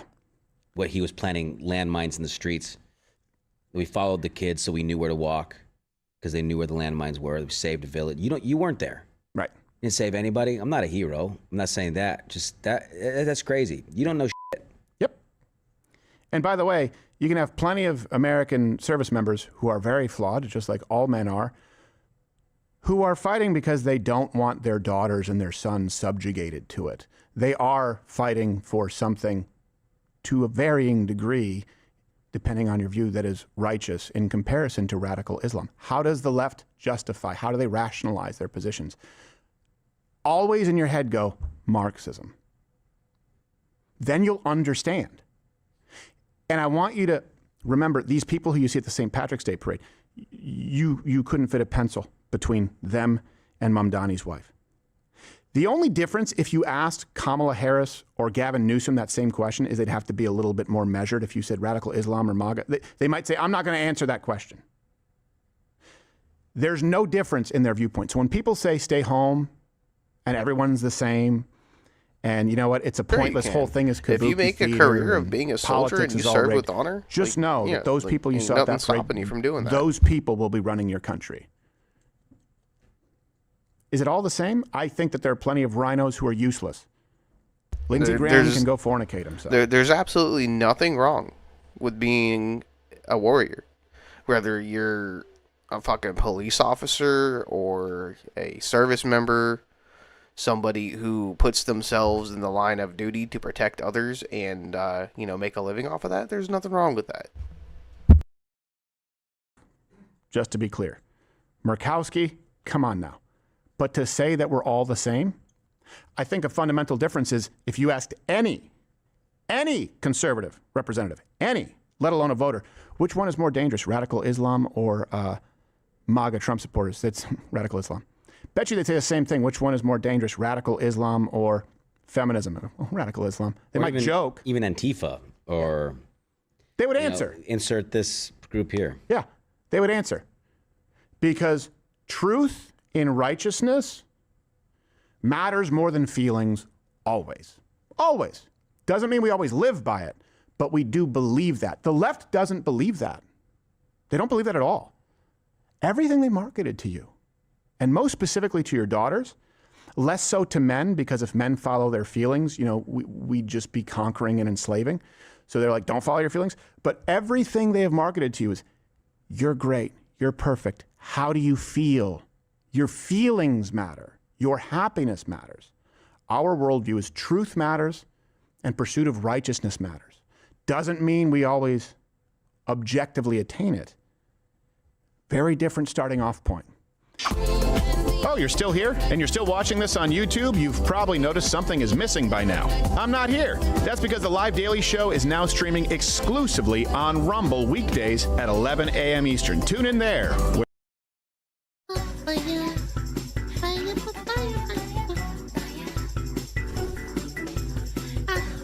One is one I find Beyond interesting. body count, how many past partners are too many? And this is a new one. This is from last year, from August. It's actually not that old.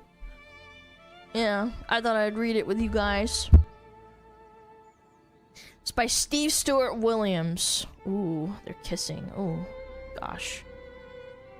All right. By now, you've probably come across the term body count, not in the traditional military sense, but in the modern dating sense.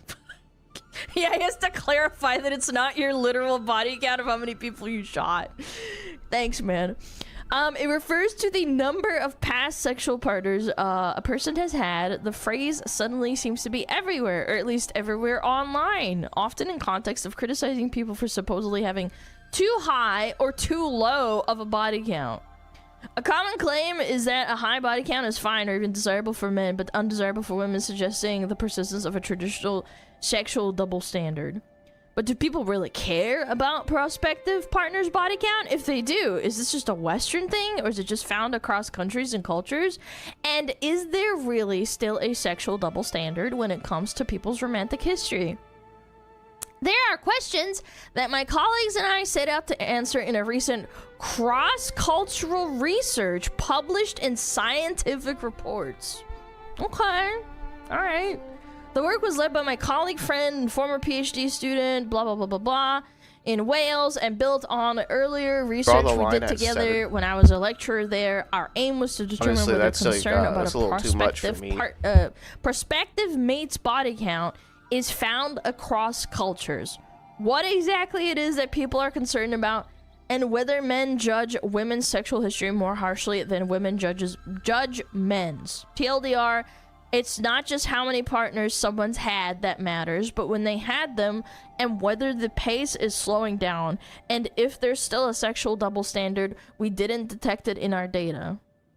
Interesting. Okay, I'm excited about this. We've talked about this subject like many times on stream, countless times. So I'm like really curious what the actual numbers and the studies say. Like, as always, chat, with any... I mean, like, my whole thing is I genuinely think high body counts are very, like, overt. Like, you can kind of tell, like, due to the way that somebody acts, that they just don't really care, you know? Like, it's pretty obvious, and you can definitely stay away from those types of people if you try. Article like this, don't take it at entire face value. I'm sure there might be discrepancies here. You know, maybe some small sample sizes. I haven't seen it, so I'm just reading it with you guys. But I'm curious what, like, the overall consensus is. Yeah. The other thing. I actually saw this article yesterday, and then I saw this morning.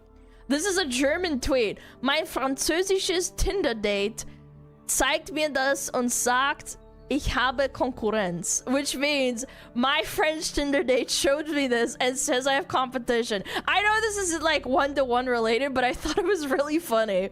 And in French, she has an Excel spreadsheet saying today, and it's the names, the size of their peepees, the duration of the, and then the points she ranked. And this went super fucking viral, dude. Look, petite, minuscule, énorme. And I'm just sitting here like, dude, what? Is this today? Like, how many she banged in one day? That's crazy. That's a crazy flex, man. That's so retarded. someone made a small, obviously, this is a small sample size, and they put it on a graph. Score duration. Wait, the guys that didn't last that long got a higher score? Score versus size? No shot. I'ma be honest, I actually think I don't know, 1, 2, 3, 1, 2, 3. I don't know, you know what? This guy actually knows his statistics. When you draw a graph, and you make a line that's obviously the median, you have to put it on equal sides and then also make a line that's straight through the median. This is a good line, actually. Zero correlation? No, there's not. Yeah, but obviously this is a small sample size. I thought it was funny. How is he enormous but lasted the shortest? In Lucas and Norm, 6 minutes. The smallest guy is 19 minutes. That's a long time. That's a long time. Decent graph?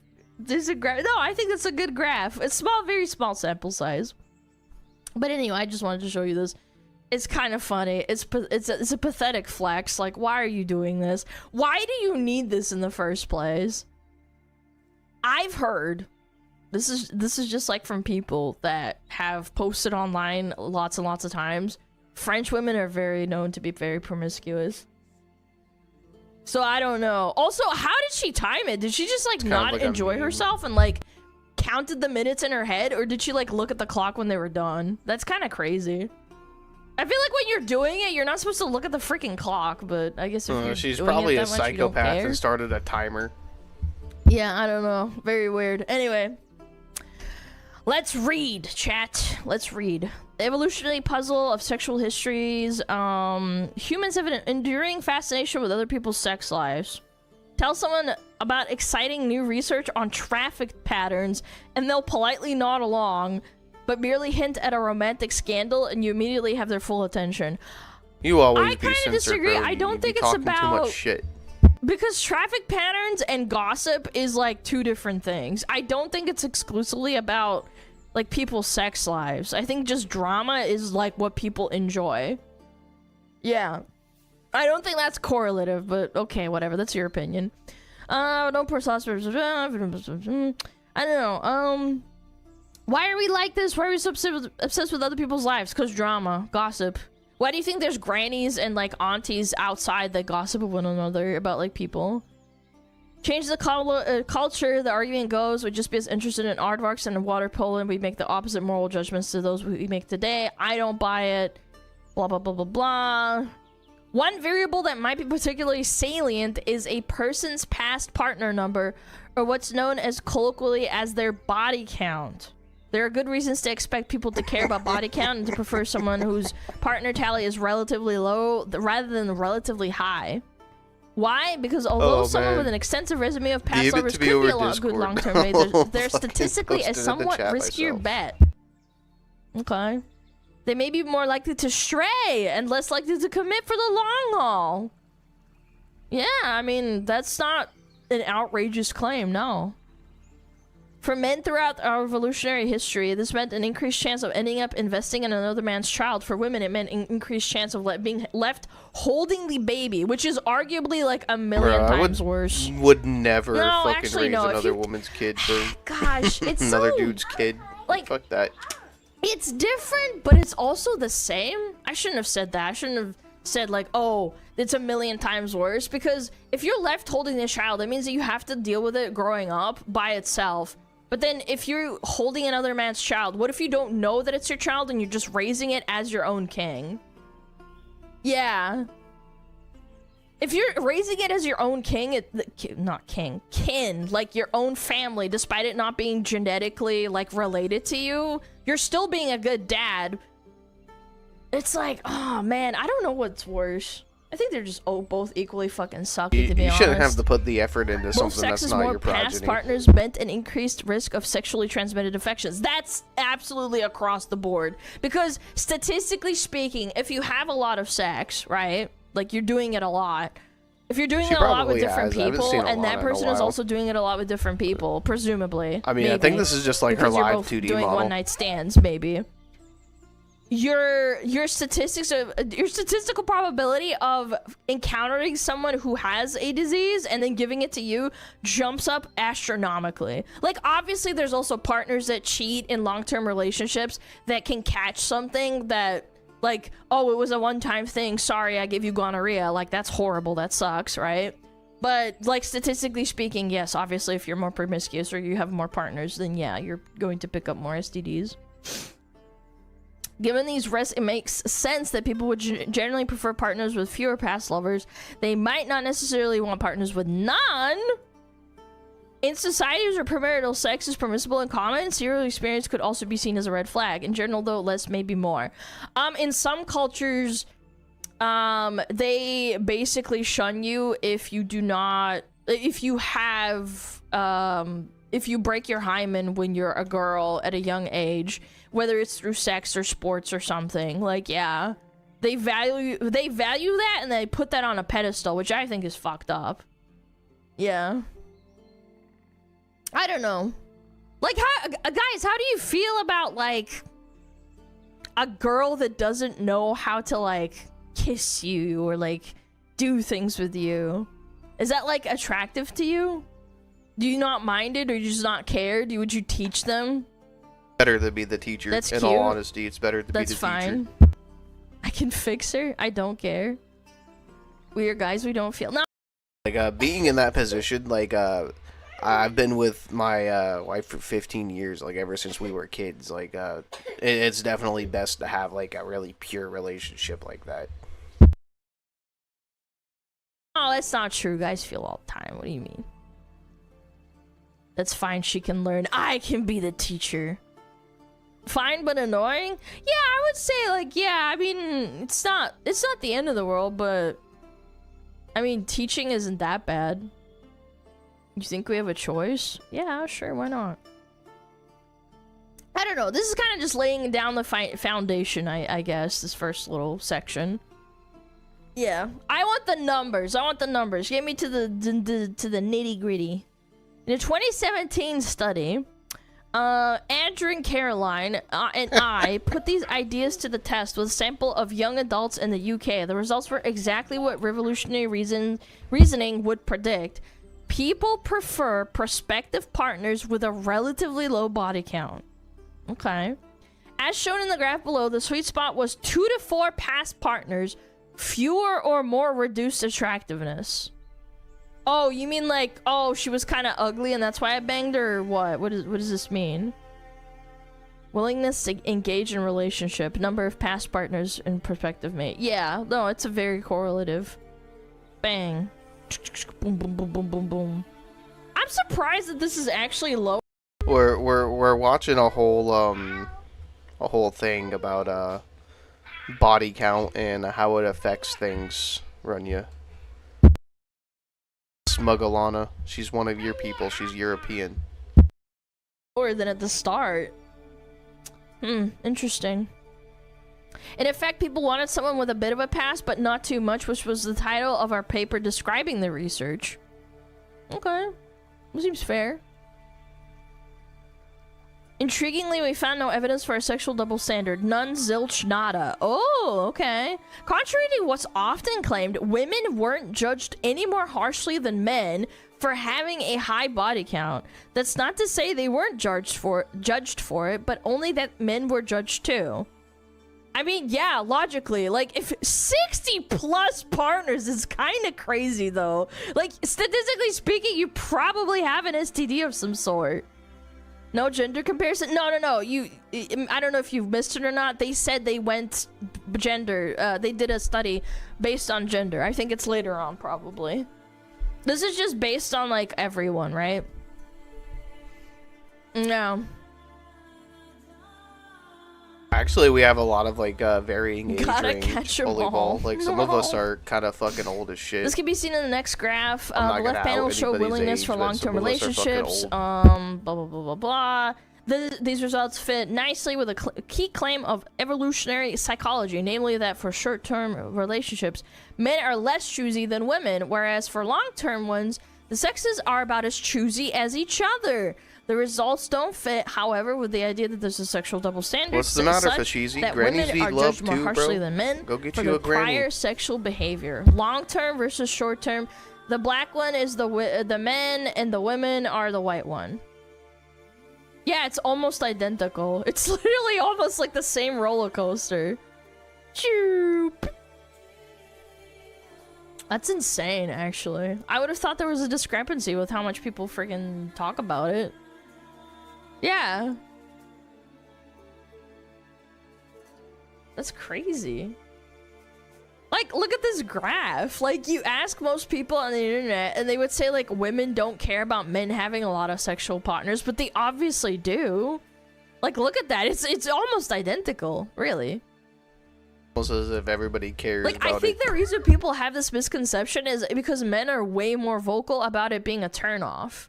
Men generally, like, have no issue stating very, very loudly and very, very publicly that they have zero interest in a woman with a lot of sexual history, or that they want a girl that has zero partners. Yeah. But women are more quiet about it, I think.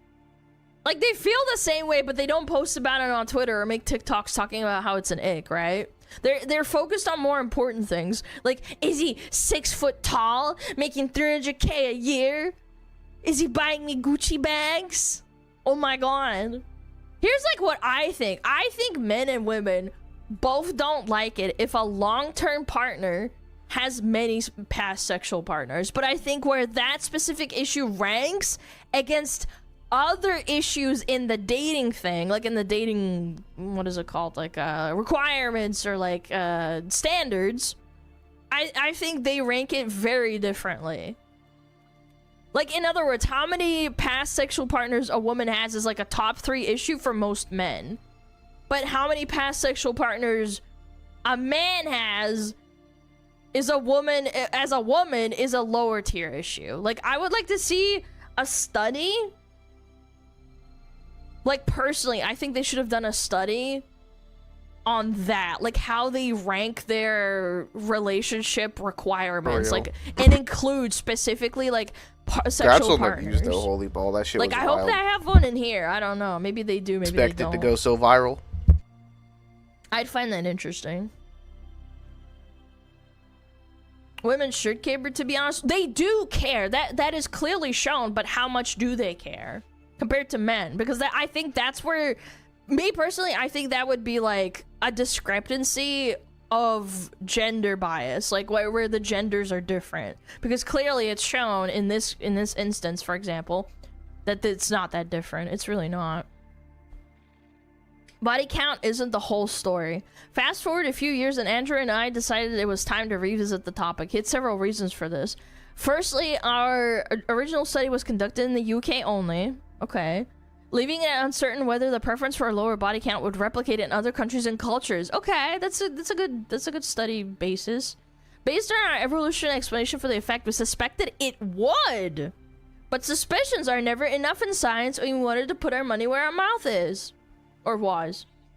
Second, we wanted to test a new hypothesis. Somewhere along the line, you see, Andrew had a brainwave. People don't care. People don't just care about how many individuals someone has slept with. They also care about when those encounters happened. Okay. To give you an intuitive feel for the idea, imagine 2 people, both with 4 past partners. Person A racked them all up in the last 6 months. Yikes. Person B spread them out over 5 years. If you were looking for a serious relationship, who would you be more likely to pick? B. I'm sorry, I'm gonna be that person. Yeah.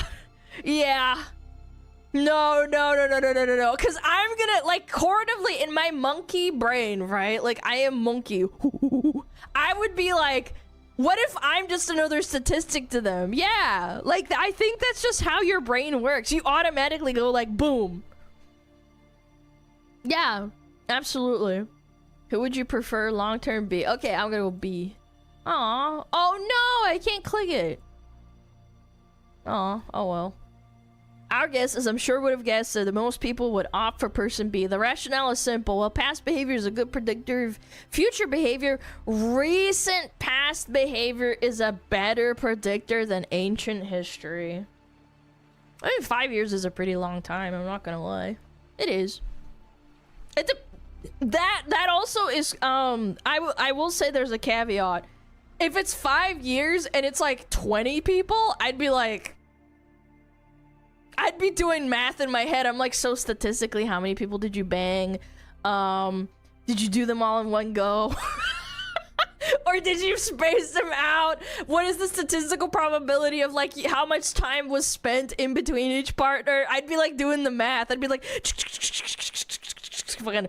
fucking brain whiz math shit, right? Yeah, that makes sense. Like, a lot of people still won't like there being a lot of history at all, period. But having, like, the majority of the partners be many years ago indicates that that person has probably changed or matured or settled down. Like, right? You would actually check how much dick they laid down in total in meters? That's crazy. Maybe not that much. But, like, I don't know. It's kind of like how tickets... Ooh, tickets on your driving record drop off after 10 years. How many of you guys had, like, a ticket from 10 years ago and it dropped off because that's how the law works? Like, it doesn't ding against your record and you can't get your license revoked because you've been a good little noodle. You've been a good boy. Yeah. Never had one. I mean, hypothetically speaking, if you had one, I think that's a good system. I think it's fair. Again, it's not the full story. I'm not saying people don't care at all if you have lots of sexual partners, but it was a long time ago. I think the vast majority of people would prefer it to be like a long time ago rather than like in the last 365 days, like in the last year. Yeah. Alana, bad driver. I've never had a ticket in my life, so no. I'm just saying, like, that's how it works, right? I think in most countries, like, that's how it works. If you have a ticket, it goes away after, like, 8 or 10 years. I'm not sure. Don't want to be a rebound? I mean, like, yeah, you will think and say to yourself, like, what if I'm just part of their statistic? Yeah.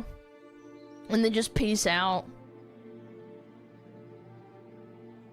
Our new cross-cultural study. To address these issues, we ran 3 new studies, recruiting more than 5,000 participants from 11 countries. Wow, that's actually a lot. Across 5 continents: Europe, North America, South America, Asia, and Australasia. The average age of our participants spanned from the early 20s to mid-30s, with roughly equal numbers of men and women. Okay, good little spread. I like this. I did statistics in college, so I like this. In each study, we presented participants with visual representations of people's sexual history, then asked them to rate how willing they'd be to get involved with the individuals in question. The sexual histories varied along 2 dimensions: total number of past partners, 4, 12, or 36? Jesus. Whoa! Distribution over time, 15 distributions, ranging from all the partners in the recent past to evenly spread out across adulthood to all in the distant past. I'm gonna say, I also think that if you did it all in one go, like, say you're like 40 years old and you're trying to date, and then some chick is like, yeah, I'm 40 years old too. I banged like 100 guys when I was 20. I'd be like, holy shit! Is that a factor? Yeah, I think that would be like, god damn, girl, what do you mean? Like, what? Like, I'm awesome for you that you, like, you know, maybe you settled down a little bit. I'd be like, damn. Look in my head, I'm like, shit. Anyway. Okay, this figure shows a sample of the distributions. Sexual debut, boom, and then boom, boom, boom, boom, boom, boom. Or boom, boom, boom, boom, boom, boom, boom. This, dude, this is so crazy. Why am I imagining this person banging a bunch of people, like, until they met me? That's so not cool. Fuck, dude. I'm monkey brained. I see this boom, boom, boom, and I'm like, what? Whereas this one, I'm like, okay, I can deal with that. I don't know. This one's a little bit more reasonable, but it's still a big fucking red flag. Because you went like, boom, boom, boom, boom, boom, boom, boom, boom, boom, boom, boom, boom, boom, boom. You're just like having... Yeah. 3 is still bad. It depends. Depends on the context. I don't know. I also feel like women are a little bit more lenient if a guy is like, yeah, I banged a bunch of chicks in college and now I'm like 35 and I love you, babe. Like, I feel like women are more lenient in that regard, but that's like a woman thing, I guess. I don't know. It's different. I think being promiscuous as a woman is different for men.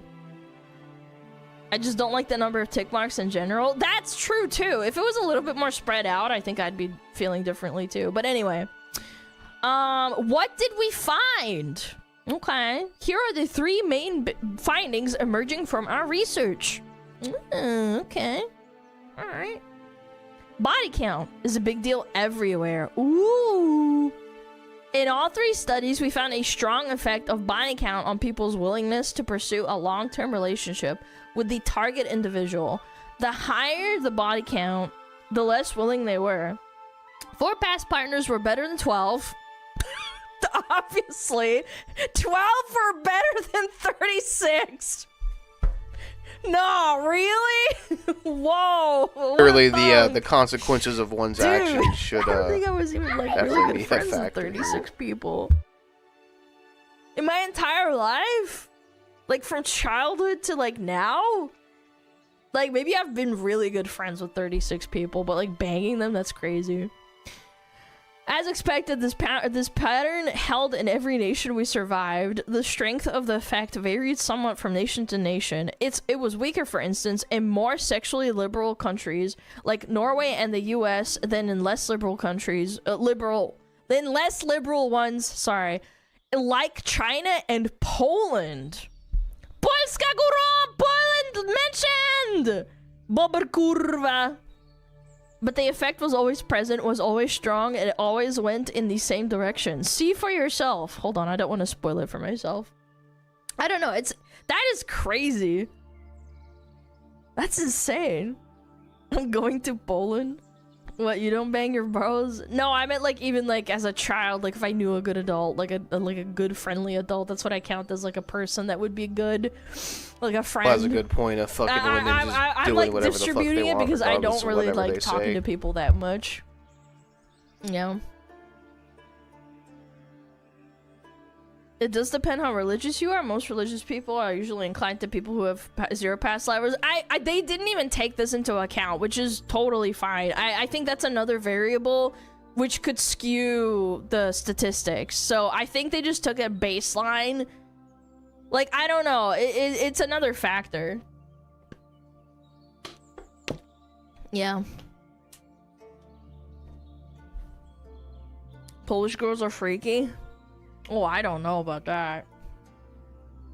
Body count is a big deal everywhere, bro. It's crazy. Okay, let's look. Full sample. Hold on, let me read it. Long-term relationship willingness is on the left, and then this is the distribution. So it is this full sample size. This is for everybody. Wow! Like, it's almost identical, pretty much. Is this Great Britain... What is this? The Great Republic of China or something? I think GRC is Great Republic of China or something, right? Greece? Oh, it's Greece. I'm fucking retarded. Okay, Australia, Brazil, China, Czech, I think. Wait, why is GBR? Wait, why is GBR twice? GRC? What the hell is that? Italy, Norway, Poland, Slovakia, I'm assuming, USA, and other? Oh, okay. I should have scrolled down. I'm dumb. GRC is Greece, Italy, Norway, Poland, Slovakia. Okay, I got almost all of them right. Alright. Yeah, it looks pretty much identical. Like, even male versus female. They broke it down a little bit. That's insane. Crazy. As with our original study, there was no sign of a sexual double standard. Women with high body counts weren't judged any more harshly than men in the same boat, even in sexually conservative nations. Wow. That's crazy. Like, again, I would suggest another study. I find this stuff fascinating, I'd still but I probably like graphs pick and neither. stuff. I like the statistics. This makes sense. Like, a lot of people still won't like there being a lot of history at all, period. But having the majority of the partners be, like, many years ago, say, like, it's 5+, which is a pretty decent amount, indicates, like, the person has probably changed or matured, right? Like, I don't know. Like, as I said earlier, I want to see the differences between men and women when ranking their, like, top issues. With, like, choosing another partner for life. This is a long-term relationship thing. This isn't a short-term where, like, I'm gonna bang and, like, I'm out, right?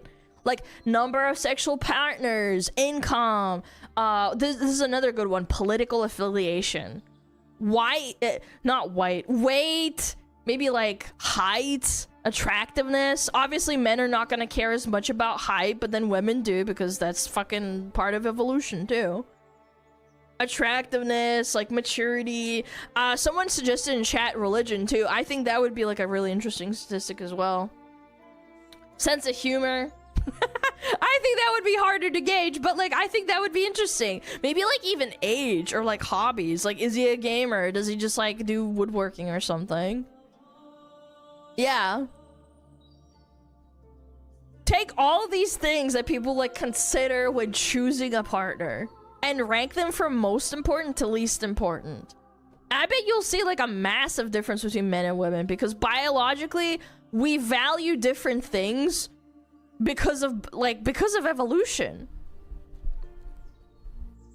Yeah.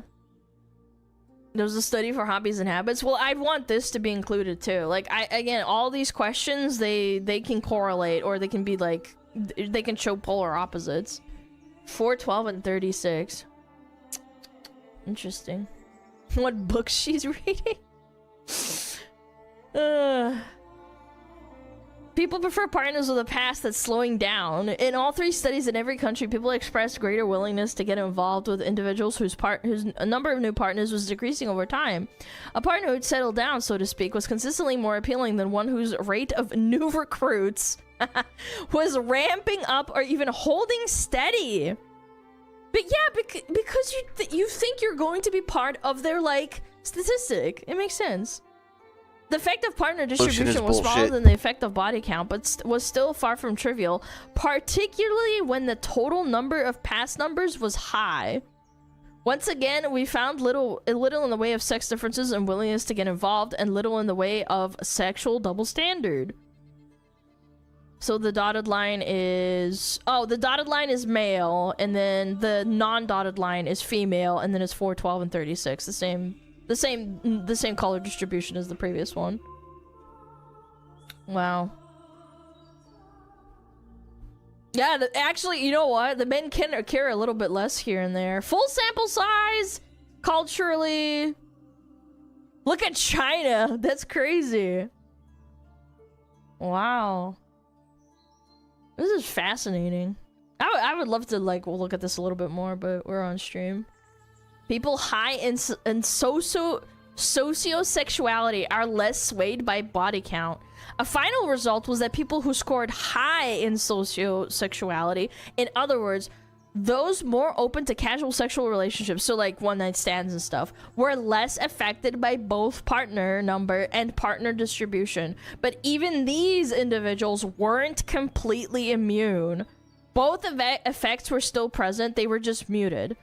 Well, I mean, logically, if you are banging a lot of people and then you find someone else who's banging a lot of people, you know what they're about. Like, you know, you might have an inkling of what they're like because you know what it's like. Like, you play a lot of League of Legends, you know what kind of schizo you're getting into if you find a partner that plays a lot of League of Legends. It's a statistic. Yeah, game recognizes game. Exactly. Yeah, if you a hoe, you a hoe. Yeah. That's cool. Distribution, total partners, low and high. SOR. Interesting. Interesting. Change in mean. Standardized. 95% CI. Damn, dude. This is like an actual proper statistic study. Exactly. It's not like an evolution is literally just the changing of the body over time due to the environment one is in. Like, it's not like some fucking for definite. It's just how it fucking works. It's not like a creationist level theory. It's just like a biological fucking trend. Literally observable in real time. If you sit in water too long, the pruning of your fingers and toes is an evolutionary trait. It's your body trying to become more aquatic. Article made by some guy in the New York Post. This is actual proper statistics. Interesting. An interesting wrinkle is that sociosexuality explained more variation in people's willingness ratings than did country of origin. We sometimes talk of cross-cultural differences are vast. Often, however, they're dwarfed by differences between individuals within a given culture. This is one example. Summing up, let's recap the main findings. People care about prospective mate sexual history. A high number of past partners is usually a red flag. Uh-oh! Twitter's not gonna like that one! Oh, wow. What? It's not just the number that matters, it's also the timing. Past partners are less of an issue if they're further up in the rearview mirror. This pattern showed up across cultures, pointing to deep evolutionary roots. There was no evidence of a sexual double standard. We're often told that women are judged more harshly than men for their sexual antics. Our results add to a growing body of research challenging that assertion. In short, when it comes to body count, the Goldilocks rules applies. Not too few, not too many, and slowing down is better than speeding up over and out. Wow! I don't know. I think this was a really good little article. I don't know. Like, from an evolutionary standpoint, why do people prefer low numbers of past sexual partners? I think, unironically, the simplest answer is that we as humans are hardwired to reproduce. And also, women gestate babies for 9 months. So, like, there's a limit on how many babies you can pump out. You're not like a spider that has, like, a dozen babies, right? And as much as we want to find partners that, like, provide the best chance for those offspring to be successful. So, you're like, you don't want to have a lot of, like, you don't want a person to have a lot of partners because then you could be part of the statistics where they leave you. STDs? Yeah, that too. I mean, I think that's also a factor. I think they should have done a study on, like, oh, well, if you got an STD from someone with 36, would you care a lot or less? I think that could have been an interesting one, too. Like, hypothetically speaking, tell them, if you got a STD from someone who had 3 partners, would you care a lot? Or would you care a lot if you got one from 36? And, like, depending on distribution, that would be interesting, too.